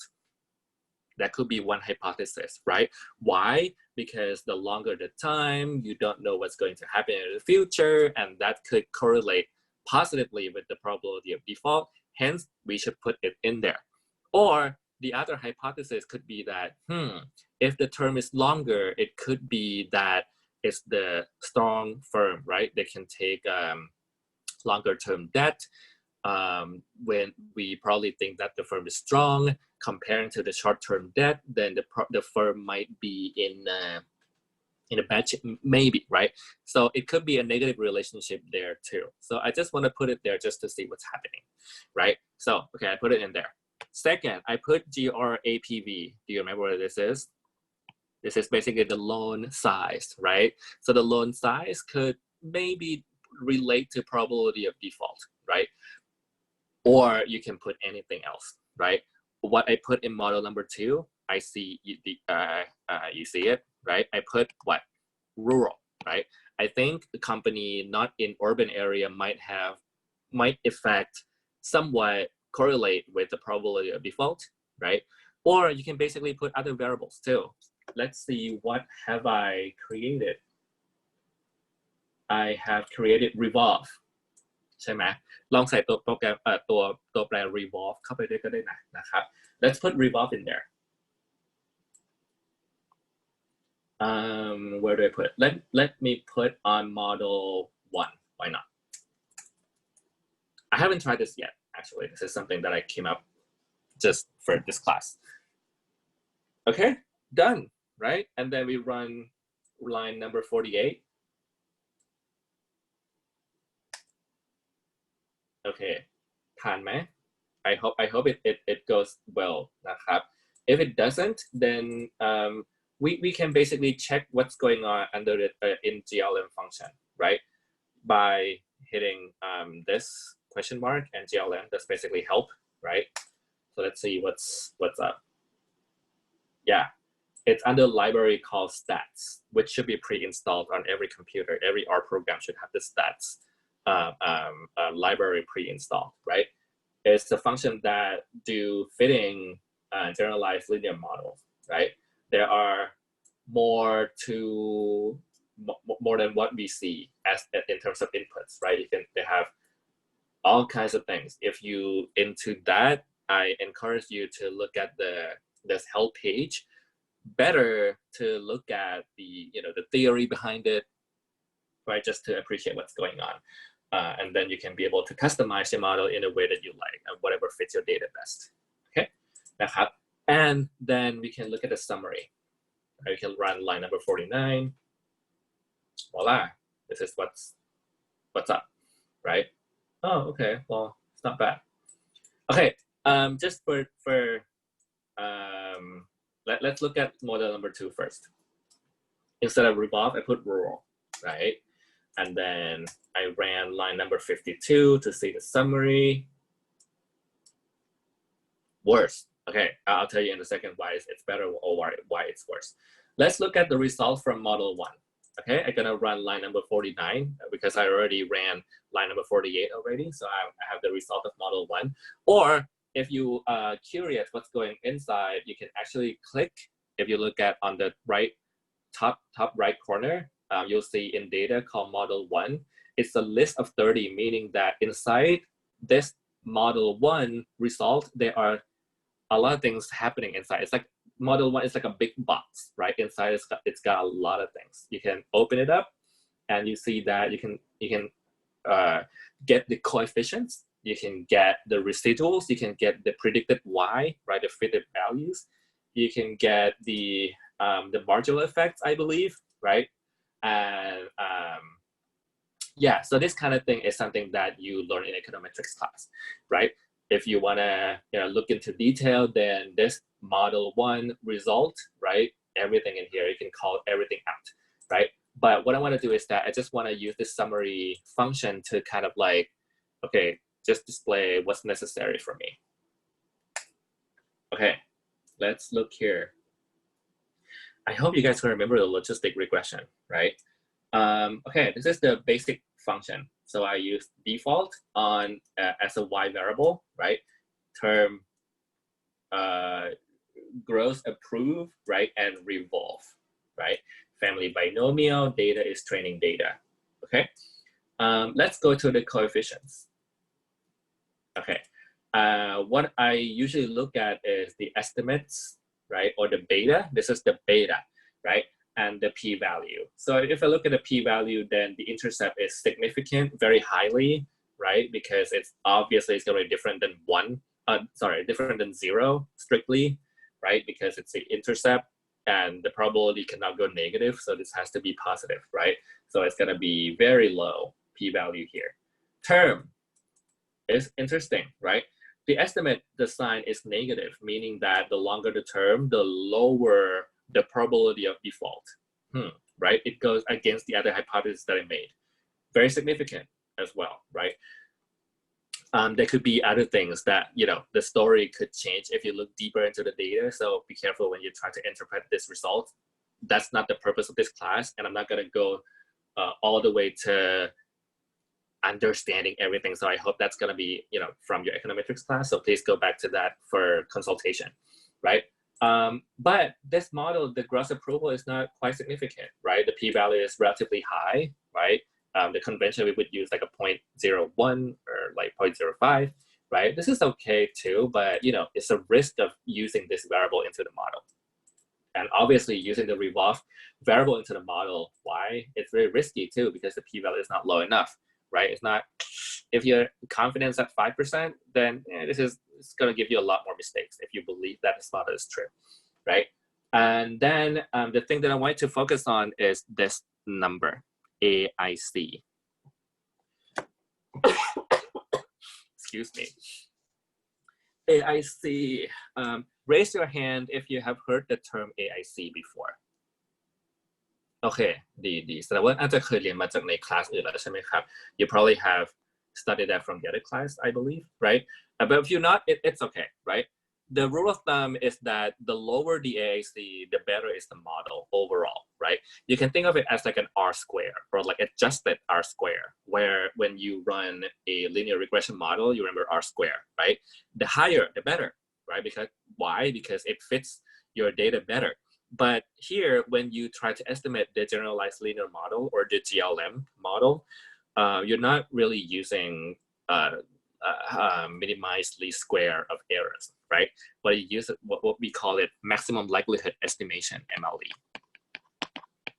Maximum likelihood estimation.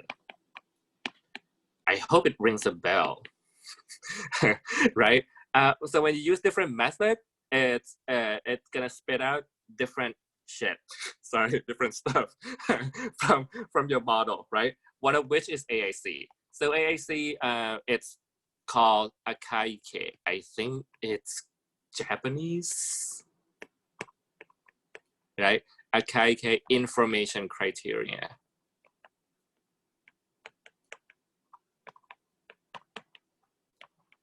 Criterion ใช่ไหมมันเป็นเอกพจน์ is singular, right? Akaike information criterion or AIC is it contains information of how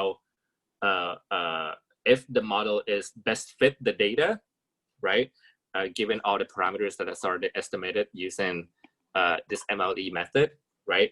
And it contains information that whether or not how many variables that you have used, how many parameters that you estimated, right? And the rule of thumb, again, this is rule of thumb, right? The lower AIC, the better. So if you want to compare 2, 3, 4, 10 different models, the model that has the lowest ต่ำสุดนะครับ, the lowest AIC should supposedly be the best model. Why? Because first, according to the data fits the model best. Second, it used the least parameters possible, right? So to judge the model is basically, okay, you have the model and then you have the data. The model can explain the data very well. That's good, right? And if it's very well, right, the model that has lower number of x's or lower number of parameters always preferred, right? Because it's less complicated, right? The simpler the model, the better explains the data, then that's the best model. That can be explained in AIC, right? The lowest AIC represents those two criteria, and that's kind of the preferred model that we like, right? And this is the criteria that we, as a risk manager, we kind of prefer, right? And also from the actuarial science perspective, ถ้าสมมติเป็นนักคณิตศาสตร์ประกันภัยใช่ไหม Actually, we actually use the AIC to kind of judge, to justify which model to use to. Okay, anyway, at this point, what I want to do is that I'm not going to bother talking about how to interpret this coefficient. That's your job to make a review, right? But the model should have significant parameters, right? And should have the low AIC. Okay, นะครับ you can do more, right? If you wanna, yeah, let's see what kind of other, what's happening here. Oh, okay, here. There you go. Okay. Can I build model number 2 where I put other stuff in there? Revolve them. Yeah, why not? Right? I just want to see if the AIC is lower. Okay, this is the model number 2. This model number 2 has 4 variables, right? And intercept, there are 5 parameters, right? Not significant at all, like the last 2, right? The AIC, this guy has 1531. Comparing to model number 1, 1525. 1525 comparing to 1531. There you go. Which one has lower AIC? The first one, right? So basically including the new variable into the model doesn't really help, right? AIC kind of, this is higher, so you shouldn't use this model. You probably want to cut out whatever you just put in and make it better, right? So let's reduce it to term and GR approved only, right? And see if it's any good. I'm gonna delete these 2. Okay, and I'm gonna rerun again and see if AC is lower. 29.29.9 ใช่ไหม Let's compare to number 1. 29.29.4. Well, okay, it's just saying that this is model number 1, 3 variables, including revolve, right? This one has slightly lower AIC, right? 0.4, right? But the other one that has only 2 variables, right? The AIC is higher slightly, right? What does it say here? It says that to include revolve parameters, variable into this model actually kind of help the model to have a better prediction, maybe, right? Because it fits data better. Why? It shows in AIC that has a lower number. Yeah, and when you look at the p-value here, yeah, 0.1, it's actually not that bad, but would you take the risk? That's like, that's the kind of model risk that you're gonna be introduced, right? Should it help knowing that your borrower is under a revolving term on the loan, right?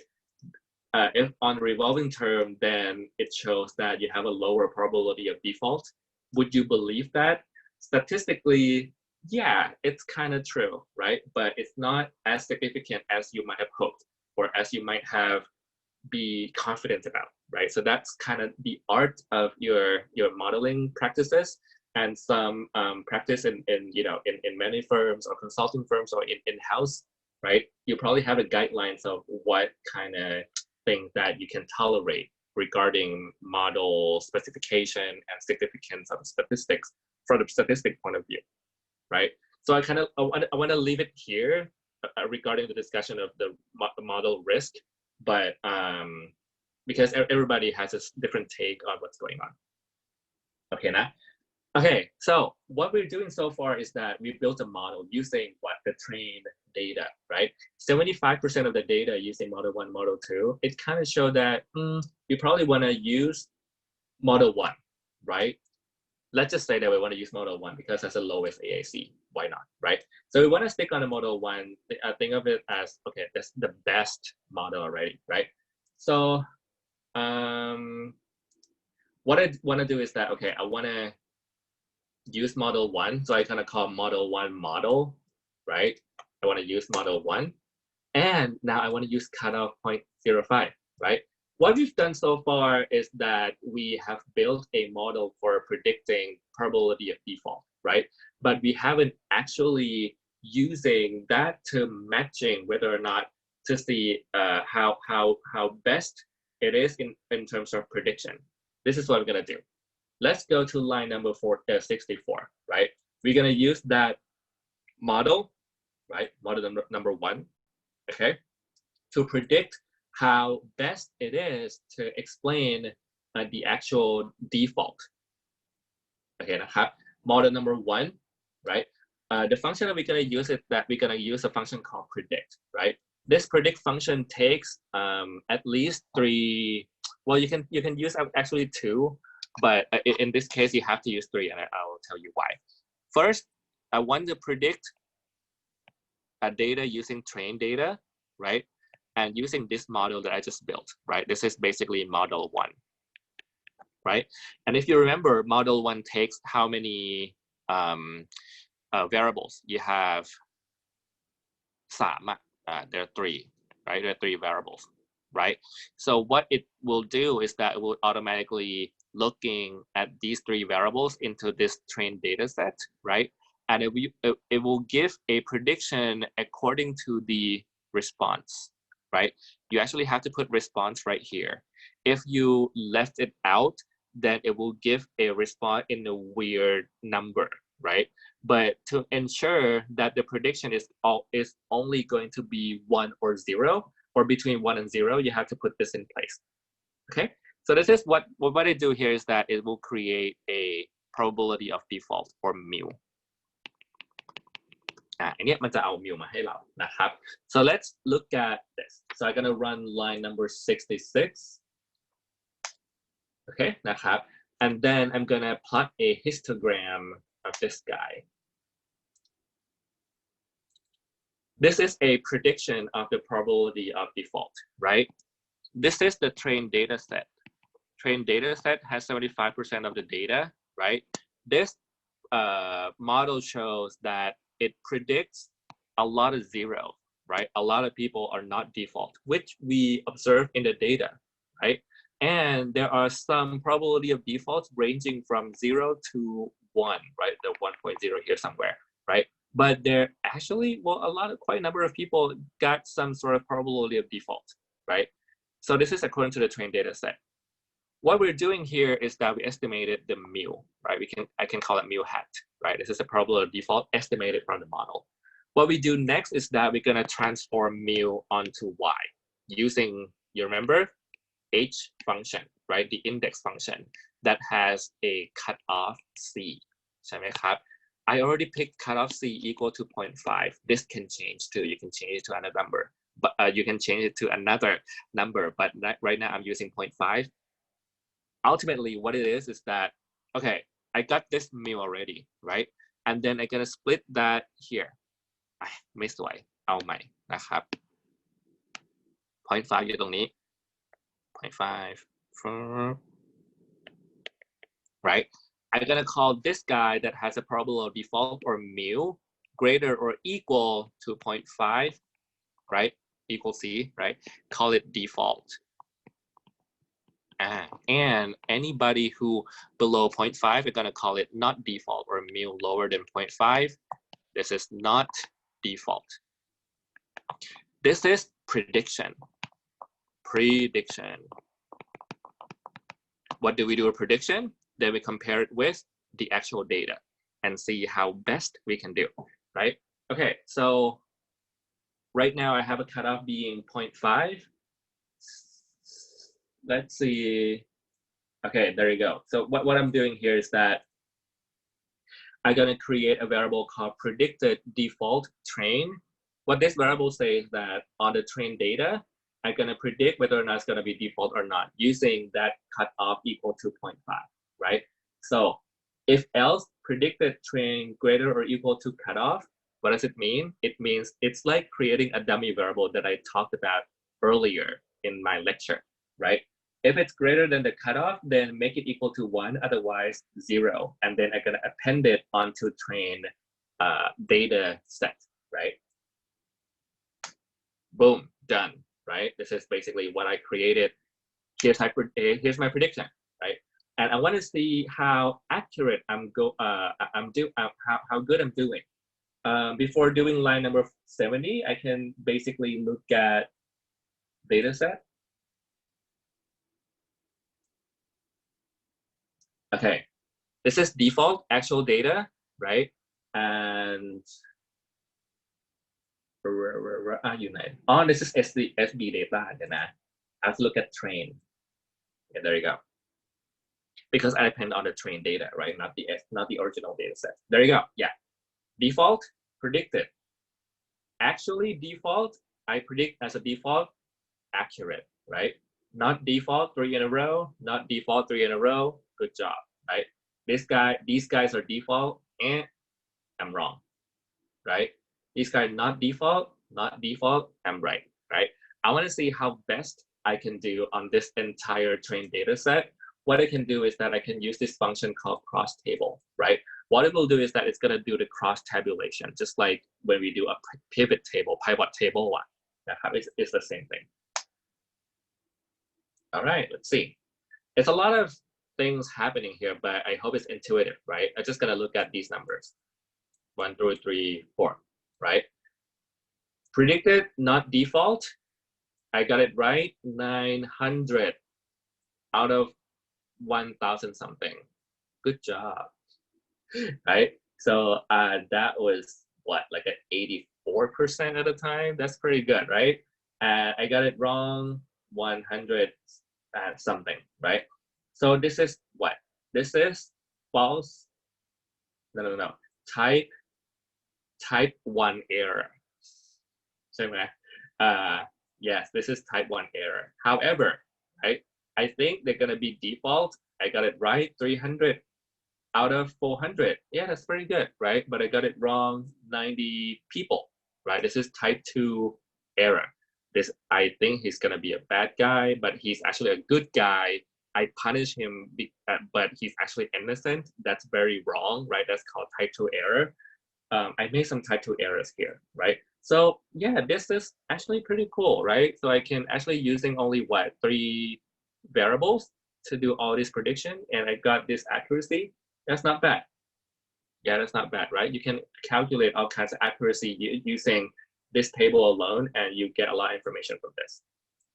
Okay. However, this is only on the on the trained data set, right?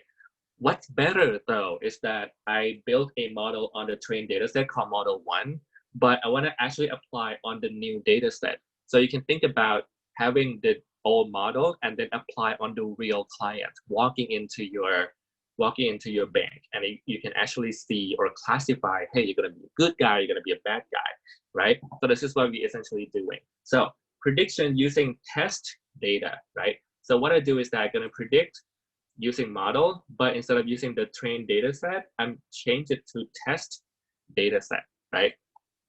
And I put type response, meaning that it's going to be bounded between 0 and 1 on my prediction. Let's do this. Boom, histogram. Yeah, it's kind of the same, right? Similar. So you can see that, there are a lot of people are considered good guy right here, right? A lot of bad guys here. But to actually telling who's bad or good, right? What we do is that we're gonna apply the cutoff 0.5, right? On this test data, I'm gonna think this guy as bad, right? This is going to default. This guy is a good. It's gonna be a good guy, right? Does it always have to be 0.5? No, you can move it around, right? When you move it left or right, sometimes you can see higher or lower type 1 or type 2 error, right? So you have to make a decision on what kind of type 1, type 2 error, how much of that you want to make, and whether or not that those mistakes cost you, right? Type 1 error can cost you opportunity cost. Type 2 error can cost you probably a lot more, right? So you can weight that out. It really depends on the firm.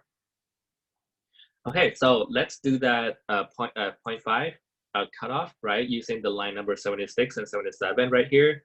And then you look at the cross table and see how good we did. Okay, to tell it's good, out of 300, I got 331, not bad, right? I got 86% accuracy, yes, right? And 54, yeah, I lost him, right? Yeah, I accept that he's actually a bad guy coming to our firm. This is gonna be like an NPL, right?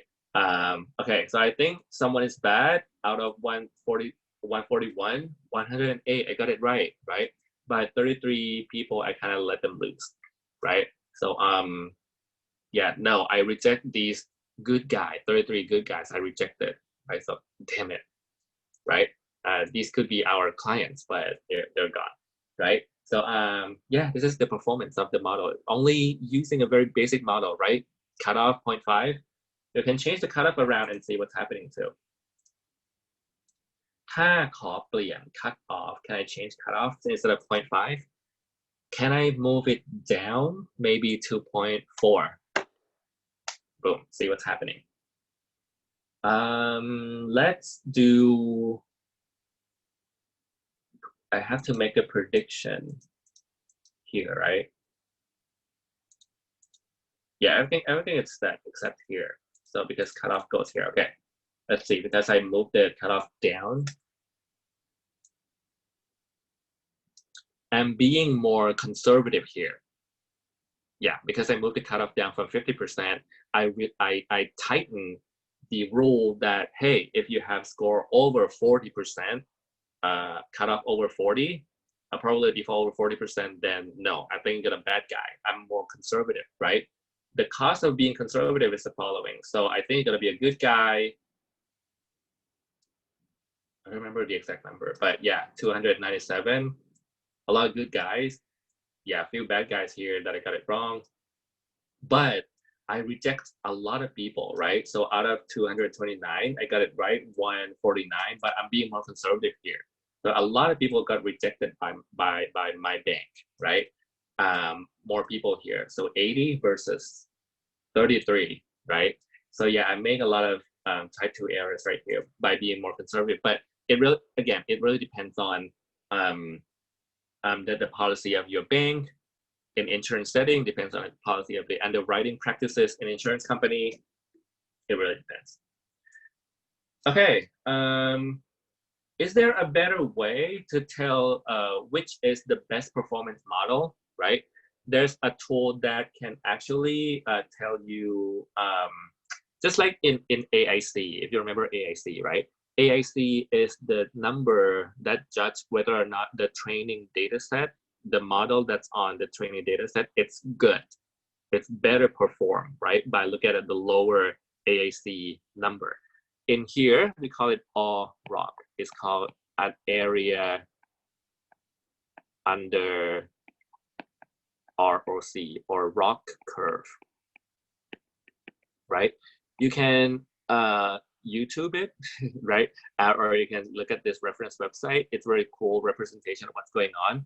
But the rock curve, you can think of it as like another like an R square, right? But it's cooler than R square. Why? Because it actually tells you how much mistakes that you make on the test data.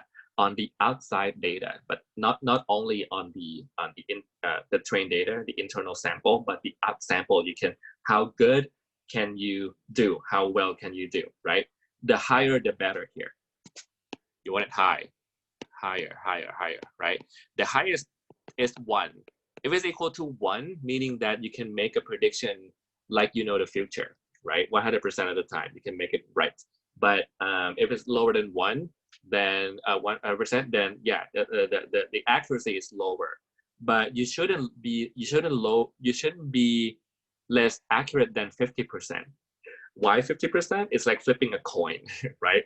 It's like you do no better than flipping coins, right? If it's equal to 0.5, right? If it's better than 0.5, then it's good. But what would happen if it's lower than 0.5? Then it's like you make a prediction on the opposite side of what should happen, right? So area under ROC curve could be lower than 0.52. That means you make a prediction on the opposite of what really happening, right? Then, okay, let's see. If you want to do that, you have to install these 2 packages called data table and ML tools, and then call it out. And there's a function called octroc, right? And you can use the help function to look what's going on, area under the ROC curve, right? You can basically look at this to see what's happening, but let's see if I'm doing good on my test data, right? So what I need on this data is only, I only needed 2 lines, two columns, right? The first column is the predicted value.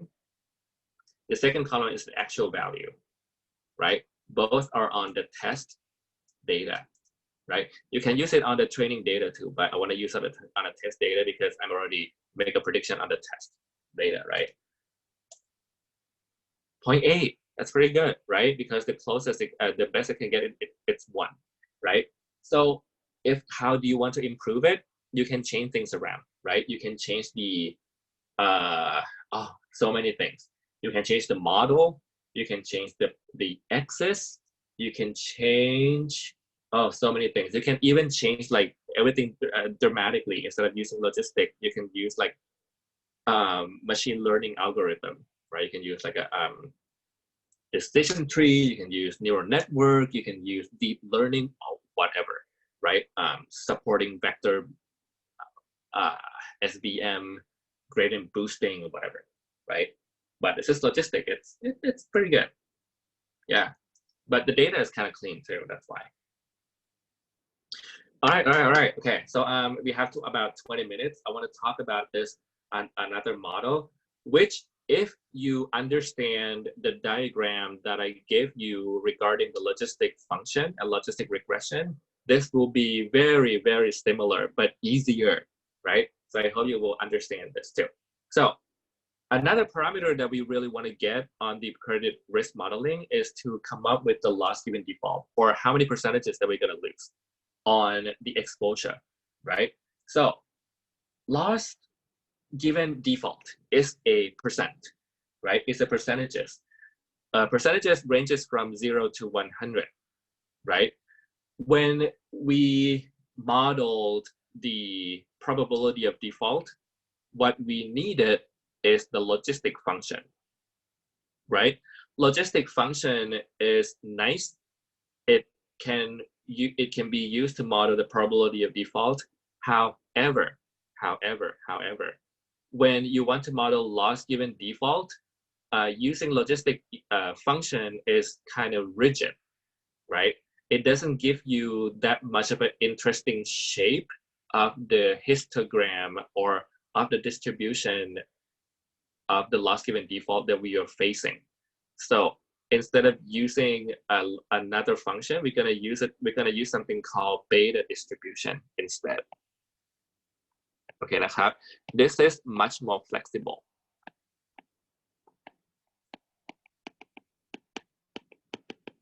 Okay, right now, LGD, loss given default, is the percent, right? Percentages can take any value from 0 to 1, right? And it can create it can have so many shapes. And beta distribution is flexible enough to envelope, to kind of creating that patterns of loss given default, if that makes sense. Okay, raise your hand ครับช่วยยกมือหน่อย if you have heard the beta distribution before in your life. I know this is not one of those distributions that you've heard in high school, obviously, right? Or maybe if you take in probability theory class, then you probably have heard this beta distribution before. If you have not, then none of you have heard. Okay, I just want to show you briefly what beta distribution looks like. Okay, if you have a computer, you can basically Wikipedia what beta distribution is. And I'm going to show you just that. I'm going to show you Wikipedia. That's actually the best thing when you want to study statistics, actually, because I really like distribution Wikipedia.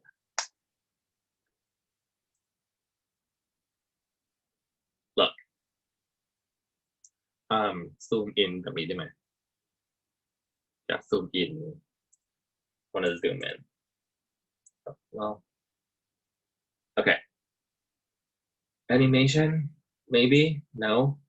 Okay, so beta distribution is a probability distribution that has a range from, that has a lower bound and upper bound. In this case, we call it a standard beta distribution, which means that the lower bound is 0 and the upper bound is 1, right? Nothing below 0, nothing up above 1. Therefore, it's a natural choice if you want to use it, the beta distribution, to model something that has a percent, right? Or proportion. Why? Proportion of things cannot go negative. Proportion of things cannot go above 100, right? Loss given default, if you think about it, you cannot have something being negative, right? Loss given default being negative, just don't give you anything, right? Do I have to pay something to you? Right? That's already crazy enough to not paying back anything, right?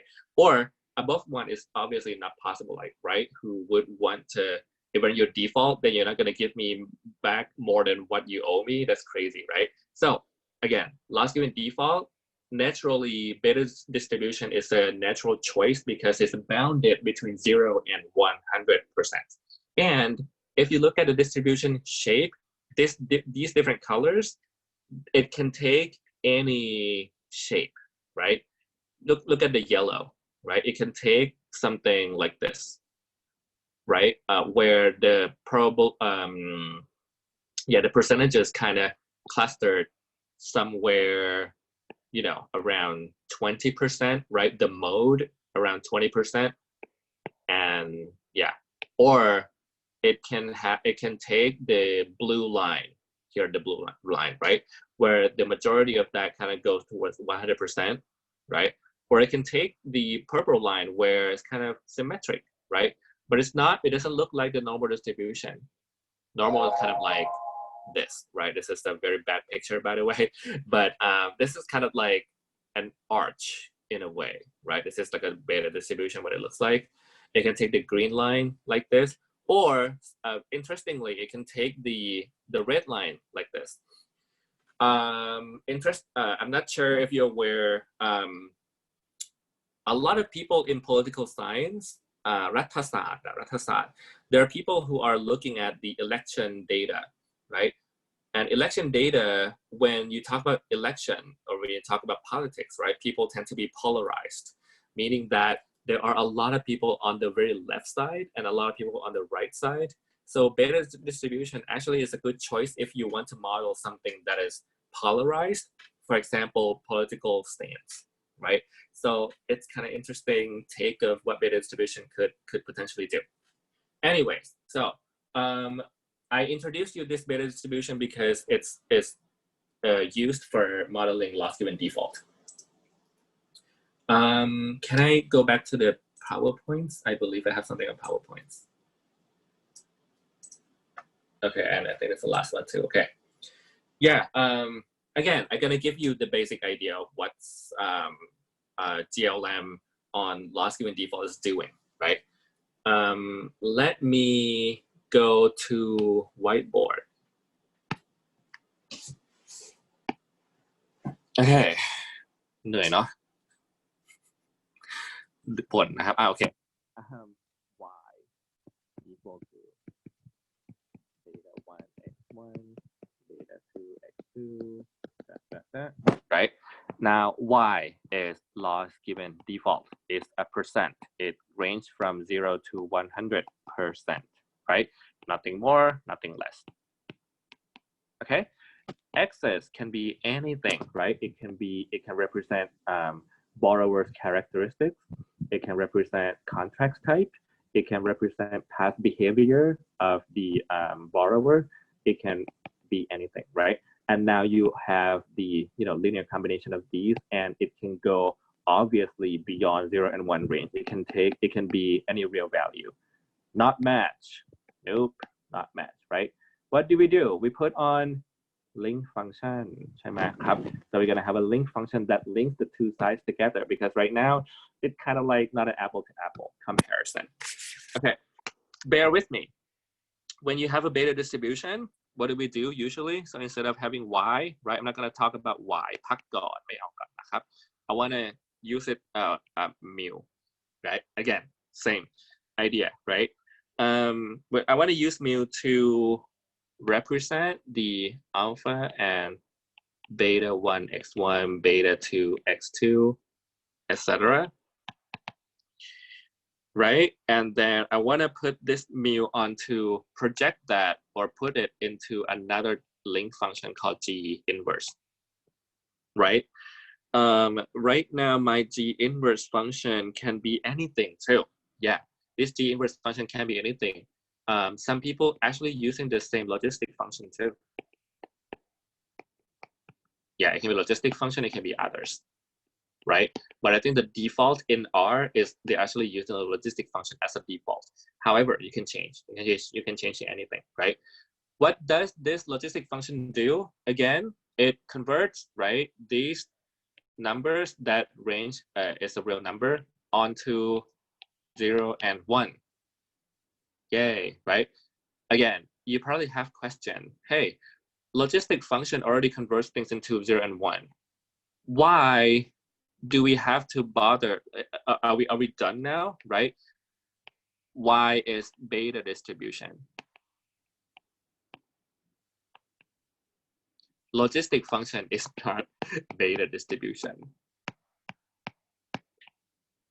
Okay, this is probably gonna be something that statistician can still retain their career security, right? Because they can talk about these jargons all the time, right? But the big picture is that they're not the same distribution, right? Logistic and the beta distribution is too difficult to find an inverse. So having this beta distribution directly into this is going to be very painful, right? So what they do is that, okay, they're going to put that into another H function. So it's same picture, again, same picture. Instead of having the index function H, but now we're going to have a beta distribution function instead as a function H to reconcile mu and y, right? But this function H is basically a beta probability density function.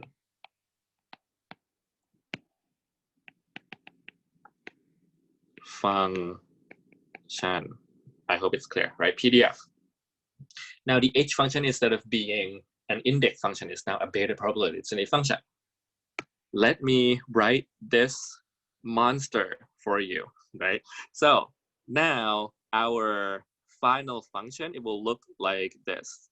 Bear with me. You don't have to memorize this by no means. You can look at this from the purely 100% pleasure on your, just make it look smart. Okay, this function looks like this: gamma phi over gamma mu. This is our mu right here. This is gamma function ไม่รู้เคยได้เห็น I'm not sure if you're familiar with gamma function at all, but this is gamma function.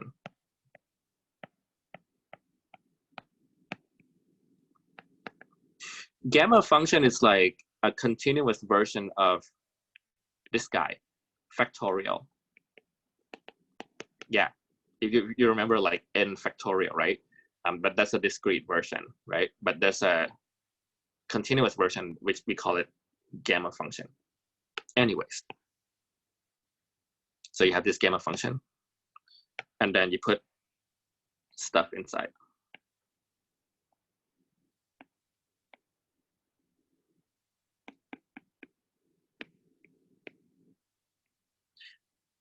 I obviously don't remember this by heart.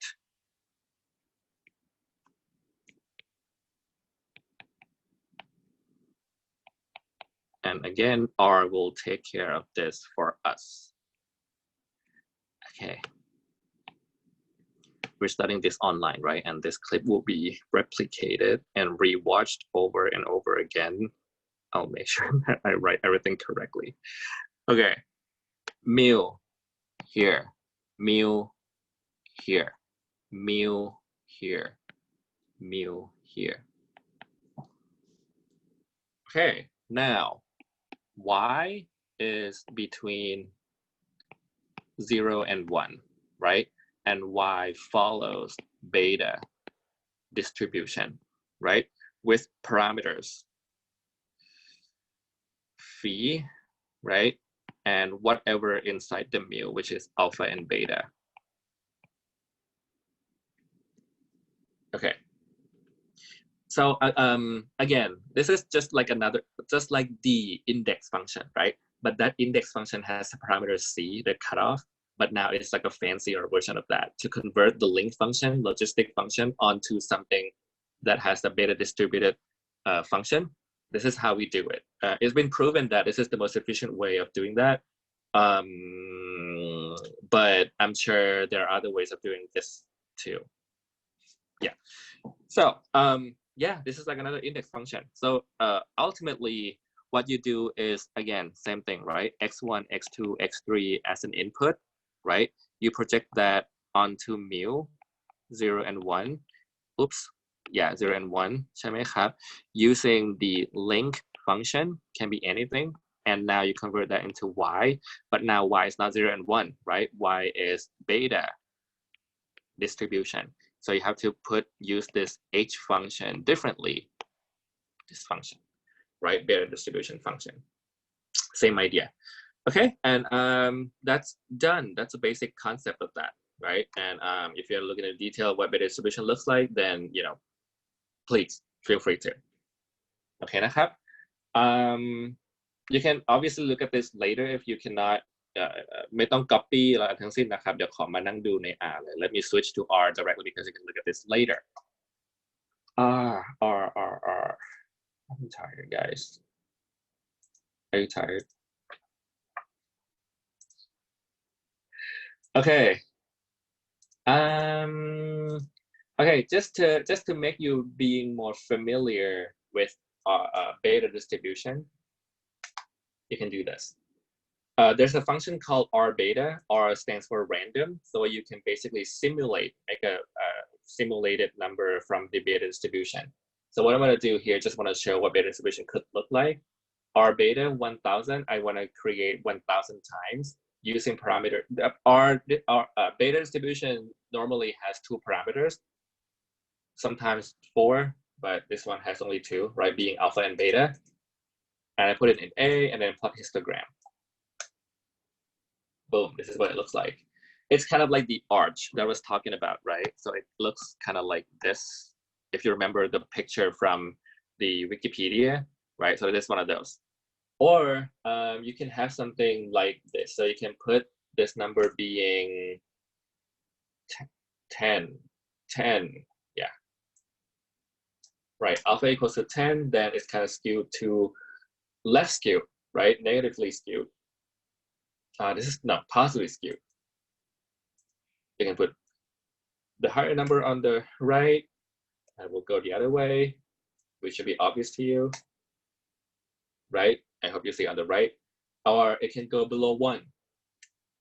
No. It has to be positive, 0.5, for example. Yeah, it goes like this, right? Guess what? 1, 1. What it will look like? ถ้าทายถูกให้ A เลยไม่ใช่พูดเล่น Okay, if you put 1, 1 right here,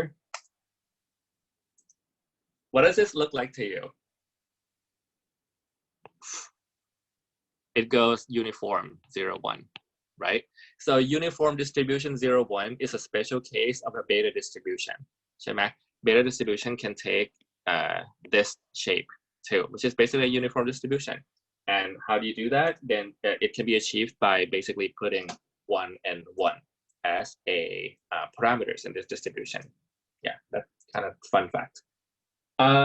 What do we do here? Okay, so basically what I want to do is that I want to create a training data set and a test data set to estimate the loss given default, right? So now I have the new Y. Y is no longer default or not default, but Y is now the LGD, right? Loss given default, which is what I called here is the percentage. Yeah, here, this is my Y. Percentage change off, or how much percent, right? What's the portion of the original debt that I have to write off, right? Which is called percent change off. You can go back and look how I created this variable, which is simple, right? And this is basically our new Y right here. Okay, so I split the data set into 2 parts, training and test. I hope this is obvious to you already, right? If not, then you have time to review. To run the beta regression, there are many ways. There are a few libraries and packages that you can use to estimate the beta regression, right? Now I'm using nonlinear model right here, right? NLME, right? And MGCV stands for, okay, can I go and look at it briefly? NLME. Nonlinear mixed effect model. Yeah, it might sound fancy, but it's just another way to run a beta regression, right? There could be other packages too, but this is one of those, right? What about MGCV? Okay, okay.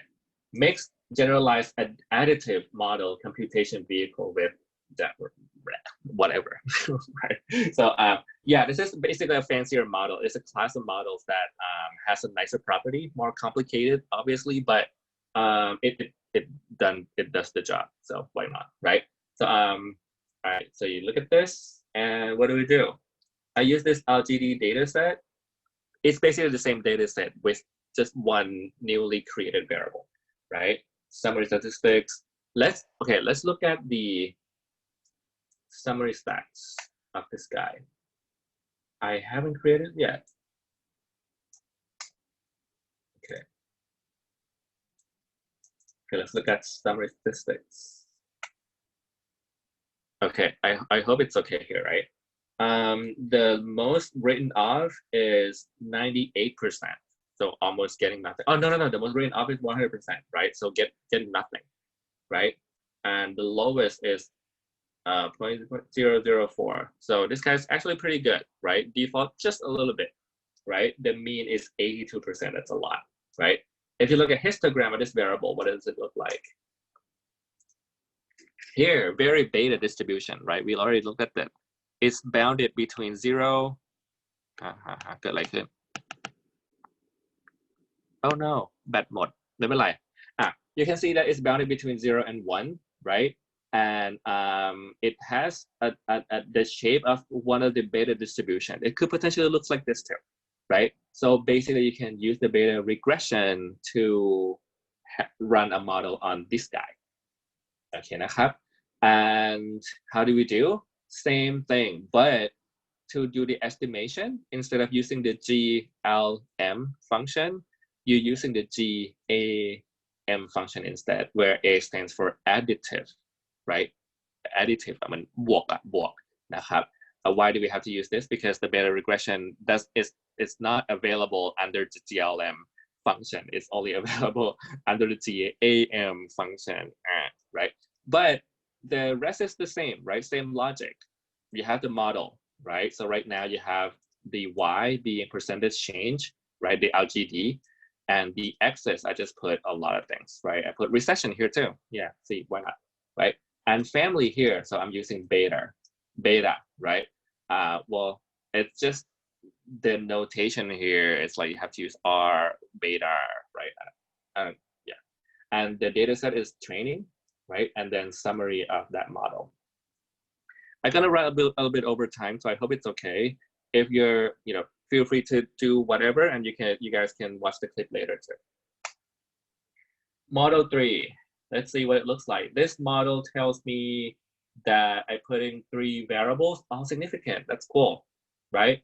Okay, here you have to be careful because right now we're actually using the very nonlinear model. There are so many things going on. What I'm telling you is that you can basically not if this negative coefficient doesn't mean that there's a negative relationship between the term of the contract and the loss given default, right? You cannot interpret that using these coefficients directly. You have to use the marginal effect estimation, which I'm not going to talk about it here. I only care about the prediction power, which is pretty good, right? Because you look at a p-value, it's relatively low, right? So it's kind of good to go. However, no, you don't have to worry about this negative sign or how to interpret that. It's hard, right? Because it's a very nonlinear model. Is it a good model? Let's see. So I can go to LG, how do they call this? Model, I call it model 3, right? So this model 3, let's look what's inside. Deviance. Okay. What is deviance? Deviance in a generalized linear model or in this setting, it's like a mean square error. It's like an error that the model makes, right? It has deviance and null deviance. You don't have to worry about this now, but what essentially says that null is 0, right? Null deviance meaning that it's the error if you don't put anything in.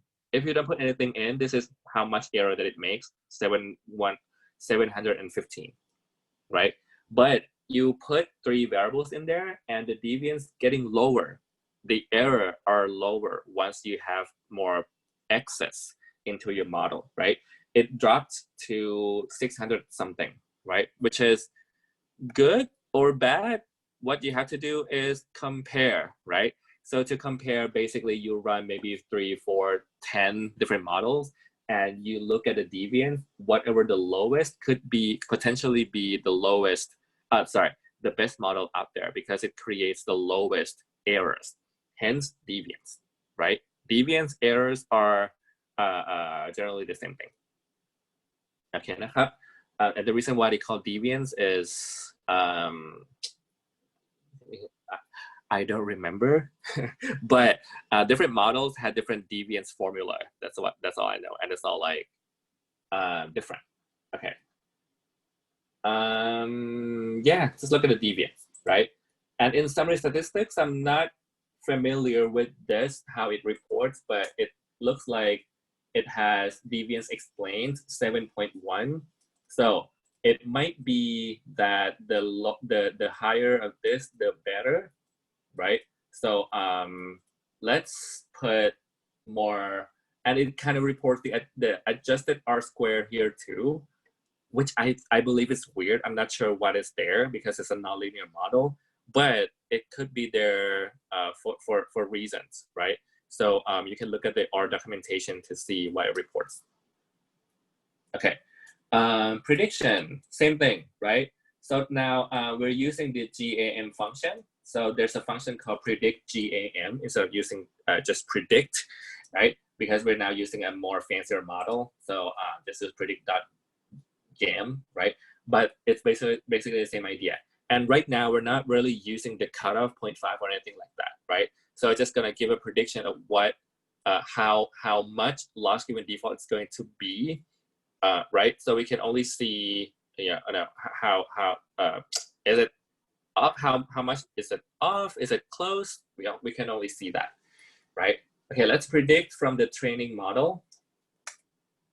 Oh, predict GAM can only be used in predict from GAM objects. Oh, I haven't. Okay, model. I have to run line number 127 first. Okay, there you go. Okay, train. This is the prediction. Looks like the actual data, right? The actual data kind of goes like this too, kind of skewed and then it's kind of peak here, right? So the prediction according to the trained data looks similar. So it's promising, right? It looks similar. What about the test data?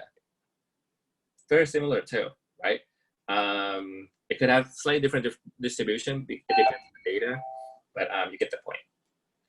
I want to see how close it is. So I basically just do a scatter plot between the actual data called percent change off and the predicted data from the test data set. So what you see here is that there's a cluster of stuff on the top right corner. What it means here is that if you have, this is the actual data, right? So the actual data is close to 1%. When you make a prediction, it's kind of close to 1% too. So there's a mass of probability that's kind of clustered on the top right-hand side. So it may look like it make a good approximation of what the actual data would look like, but there's some errors right here too, right? The actual percentages are low, but you predict is high, right? And you kind of make less error right here, but it's kind of scattered. So you probably want to use more excess, putting more information to capture this effect, right? But overall, it looks okay. Overall, it looks okay. And if I do a correlation between the two variables, just like a simple, Pearson correlation, 0.2, right? So there's a positive correlation, meaning that it kind of goes together hand in hand. Okay,นะครับ. So that's basically the credit risk modeling that we just talked about, right? So loss given default, Y is now beta distribution. So that's why we need a beta regression model. In R, same steps, very similar, right? Even simpler, right? And to evaluate whether or not the model is good, maybe you want to use deviance, right? The lower the deviance, the better the model, right? So that's basically what we just talked about. Okay,นะครับ. Big picture, again, all the way here. EAD, basically known, right? How much, how much you lend to other person, that's basically known, right? What you don't know is that, hey, is he going to give us back? If he doesn't give us back, then how much are we going to lose, right? So these PD and LGD are the things that we are going to estimate, right? And to calculate the size of the credit risk, you multiply these three terms together, right? The first term, you know, that the other two terms you have to estimate. How to estimate? Then you basically got the data for PD, okay. For PD, logistic regression. For LGD, beta regression model, right? This is somewhat a standard model, but there are more advanced model and more into the, there are other models that are have a good and more detail to what the actual data look like. This data is very simple data, it's very clean, and there could be other things that happening inside this data set too, so you can play around with it, right? And by no means, please explore other models too. For example, machine learning type model, right? LGD, yeah, please. You can do whatever you like. Lastly, this is gonna be my last session with you guys. So I just gonna talk about a final exam just on this credit risk model part. We basically talked about the exotic options, right? And volatility model. So the final exam on my part, what's gonna be showing on the final exam, it's kind of similar to the project that you did, right? Explain exotic options, what's going on, right? And you have R code, right? So I very likely that I'm gonna be showing you some R codes, some results, and I want you to be able to interpret what's going on and what's the implication on the risk management, right? Likely, on the credit risk modeling, I'm gonna be asking you about the PD, LGD modeling processes, which I believe that you guys get the big picture of what's going on. No need to go deep into the theoretical side of it. Basic idea, diagram, whatever I just talked about, if you understand that, then you're good to go, right? And explain the result and choose the best model, right? I already talked about how to justify, what's the justification of picking the best model, LGD, both LGD and PD, and in sample, out sample, right? And you can basically talk about extension to existing models. So here you can looking at outside research, articles, books, podcasts, even, right? Just to be creative and just to make you understand what's out there, right? Because it's just a standard model and it's a very static model too. There are other models that are more dynamic, right? But what I believe and what I experience from working on consulting job, this model it's good enough, even fancier than what other people are using, because this is a very actuarial science approach to tackling this problem too, right?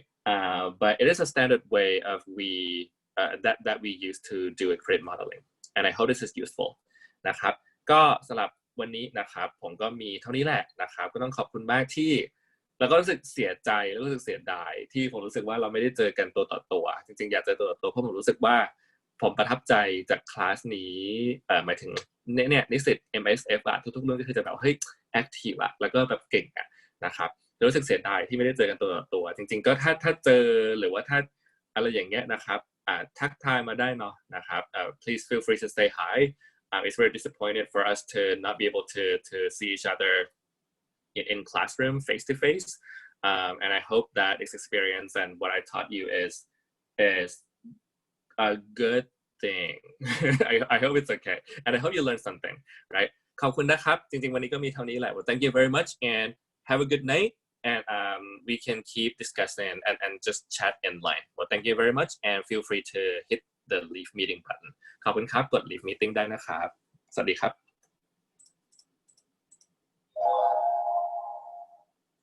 ขอบคุณครับขอบคุณเช่นกันครับผม